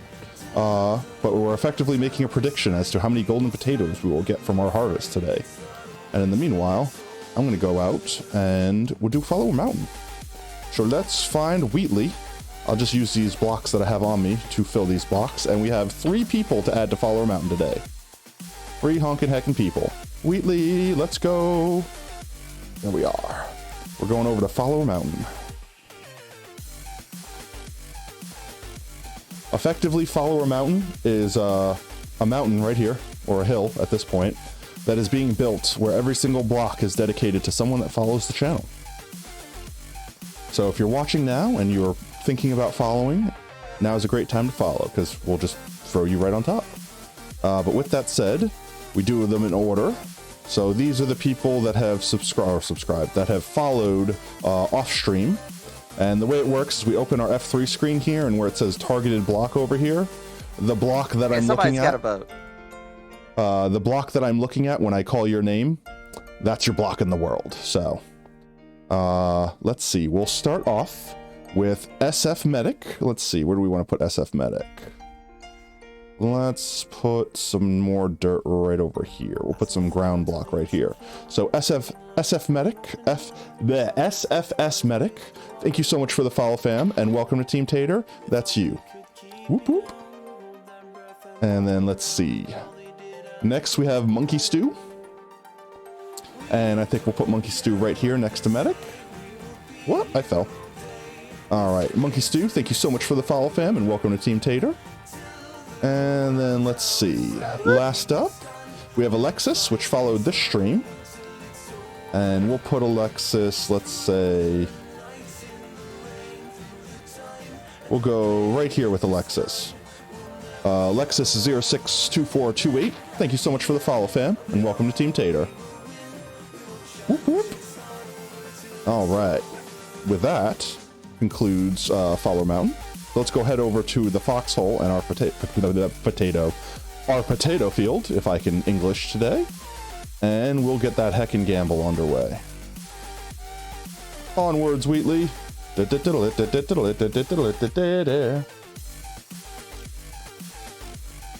versus 500 in the gamble department. Someone might be making muns.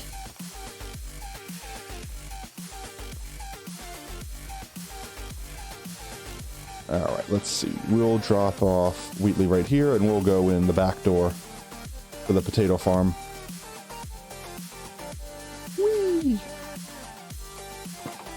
Yeah, somebody's got to vote against you. Right? Someone's got to make all those points in case you're incorrect. Oh, everything's not fully grown. We'll have to bone meal some stuff. Aki's gonna miss it.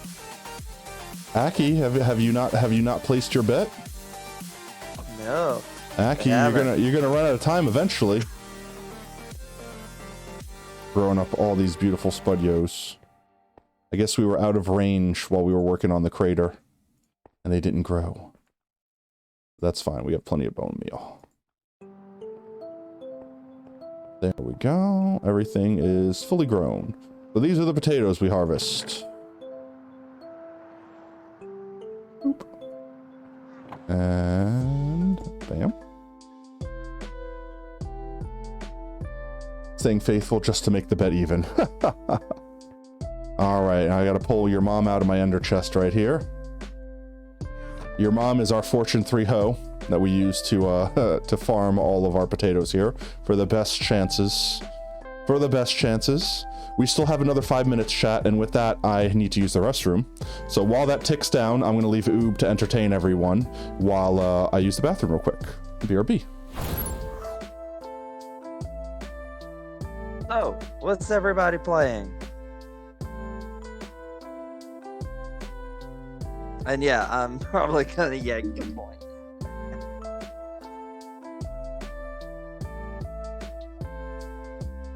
Ooh, somebody filled out to make it a 50-50. Aki.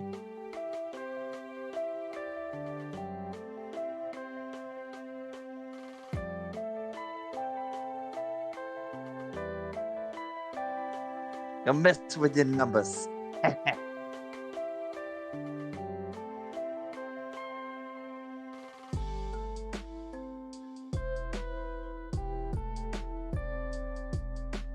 What up, Duck? What up, Aki? Yes, I have. I had a very short day at work because I had to show basically had a full shift that I was scheduled for, where I had to show someone how to do a task that they already knew how to do. So I went through the motions of basically like, you know how to do this, this, and this. Any questions? Okay, I'm gonna go waste time talking to my manager for 2 minutes. Okay, that's my shift. And then just that's why I ended up on the stream today, was because I didn't have a normal work shift today.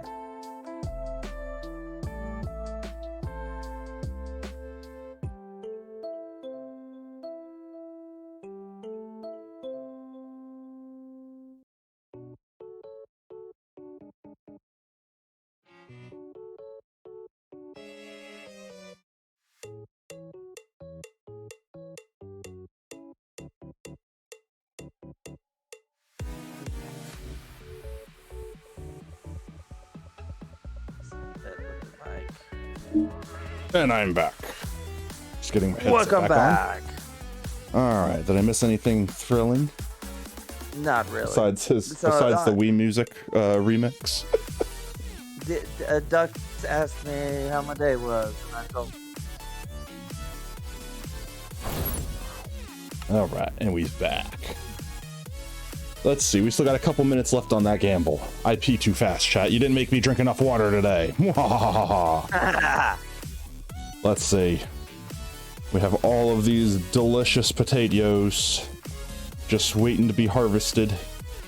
And any one of them could be a delicious golden potato here. How many of them will be, though? That's the question.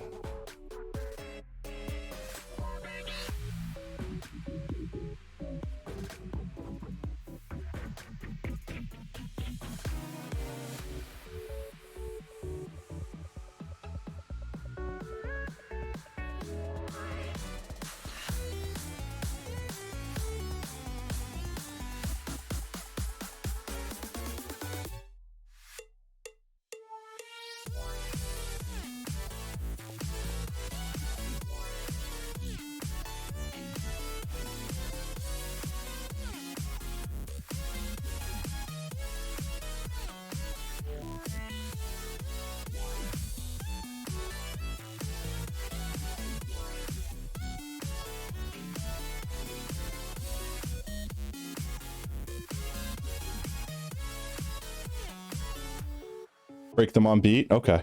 We'll do that. We'll break them to the beat of the next song, or the song that's playing during it, because we still got like another minute before the prediction's up. But yes, we will break it on command.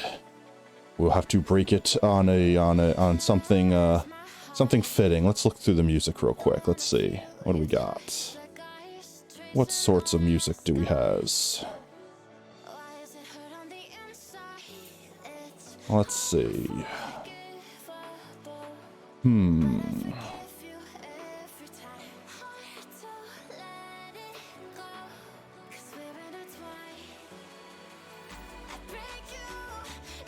I guess we'll just wait for a random music to decide. We'll let the music decide. We'll let the music decide on its own. We won't pick a specific song. Right? That would be boring. We'll just, whichever song it is, we'll vibe to the beat of it. Yeah. You guys got another, like, maybe 30 seconds to place any bets, to change any amounts. And then we're doing this heckin' harvest. We're doing a heckin' harvest, and then we're doing a heckin' raid. I think we're gonna raid someone rando today. So you know what? I'm gonna pull up my Twitch real quick. And I'll look for some randos while the last few seconds of this countdown.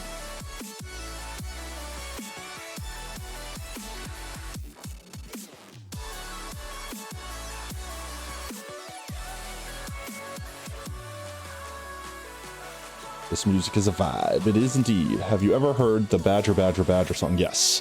Badger Badger Badger Badger Badger Badger Badger Badger Badger Badger Badger Badger Mushroom Mushroom Mushroom Mushroom. Let's see. All right, that's it, chat. I'm gonna skip to the next song, and we're gonna do whatever the next song is. We're gonna break potatoes to the beat of the song. Oh, this is a good song too. This is a good song. Phoenix is live too. We could do a vote. I do. He rated us like a week or so ago, actually. We're gonna wait for the beat drop. We're gonna wait for the beat drop song. We're gonna wait for the beat drop.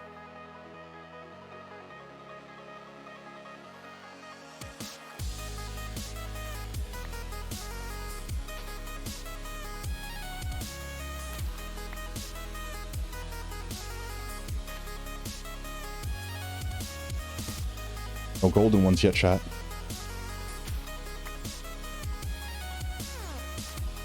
No golden ones yet.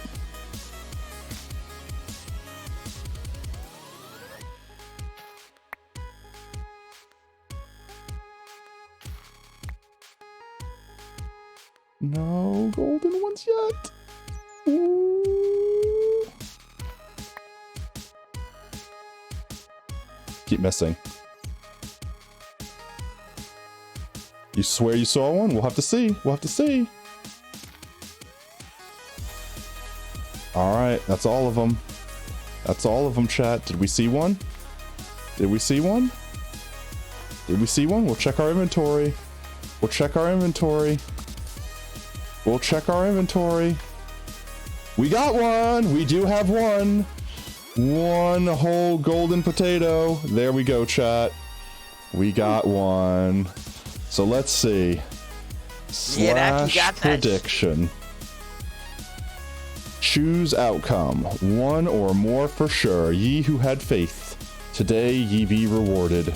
The golden goddess gave you your golden spud. Congratulations to those who won their points. And sorry to those who lost them. But don't worry. You can always get more and you can always win next time. There's always next time. Let's put our golden spud yo up in here. There we go. And let's head back to base. Let's get to our luxury suite there. And we'll do our outro, say goodbye to everyone. Find someone to raid. Find someone to do a heckin' raid too. Do a heck honkin' raid. Negative plus negative does equal positive. Lol. 2 losses do not make a win. Keep in mind, Aki. The thing to keep in mind, Aki, is when using negative and positive, polarities are relative. Lol. Yeah, the only reason why everything is made of matter is because that's what we have the most of. Antimatter can still like pump together. So if the universe is mostly antimatter, we would think of that as matter and the antimatter as regular matter, or something like that. Alrighty then, chat. Well, with that, winning arc. Lol. Well, with that chat, we are going to wrap up. Do stick around if you're just joining us now for the raid. We're going to go find someone fun to raid. I tend to like finding people that also play hardcore, just because that's the kind of content I like to watch. And I figured if I like to watch it and you like to watch me, then there's probably some correlation there that you would also like to watch it. But with that said, if you are just catching the stream now, don't worry. We stream every Tuesday, Thursday, and Sunday. You can always follow us on Twitter and or join the Discord. ! Twitter and ! Discord for both of those socials. And of course, you can always hit the follow button, and then Twitch will always tell you when I go live. With that said, though, let's see. I should find someone to raid. We have French Roast is live. We have Phoenix is live. And let's see. Blishy's also live, but I think I'm kind of feeling finding a rando. I want to kind of find some new peoples. We haven't done that for a hot minute. French is doing the SMP. Yeah, let's find someone doing some hardcore. Let's see. I'm gonna need a crap ton of blocks. That sounds like us. Let's see what more 100 days practice, hardcore, no totem, day 1 Sag. What? Let's see.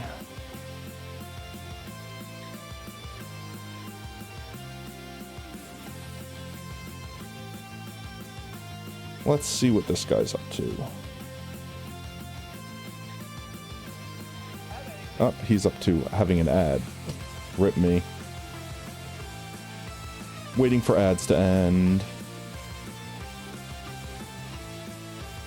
What? Sonic has boba tea or boba drinks now? What the heck is that I just saw in that ad?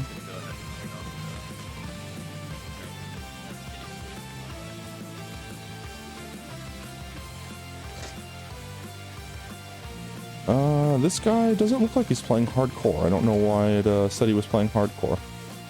Let's find someone new.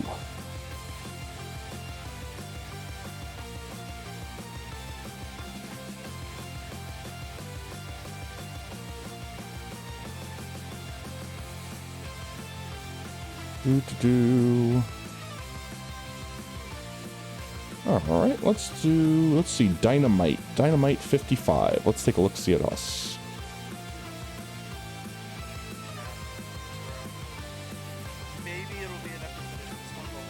Looks like he's doing something, maybe draining an ocean monument? I don't know. He's got a bunch of sand blocks. Let's go give Dynamite a raid. Alrighty then, chat. Well, I had an absolute blast with everyone, and hopefully y'all had a good time too. But with this, we will end stream. So I will catch you guys on the next one. Bye-bye, everybody. Bye-bye. Bye-bye.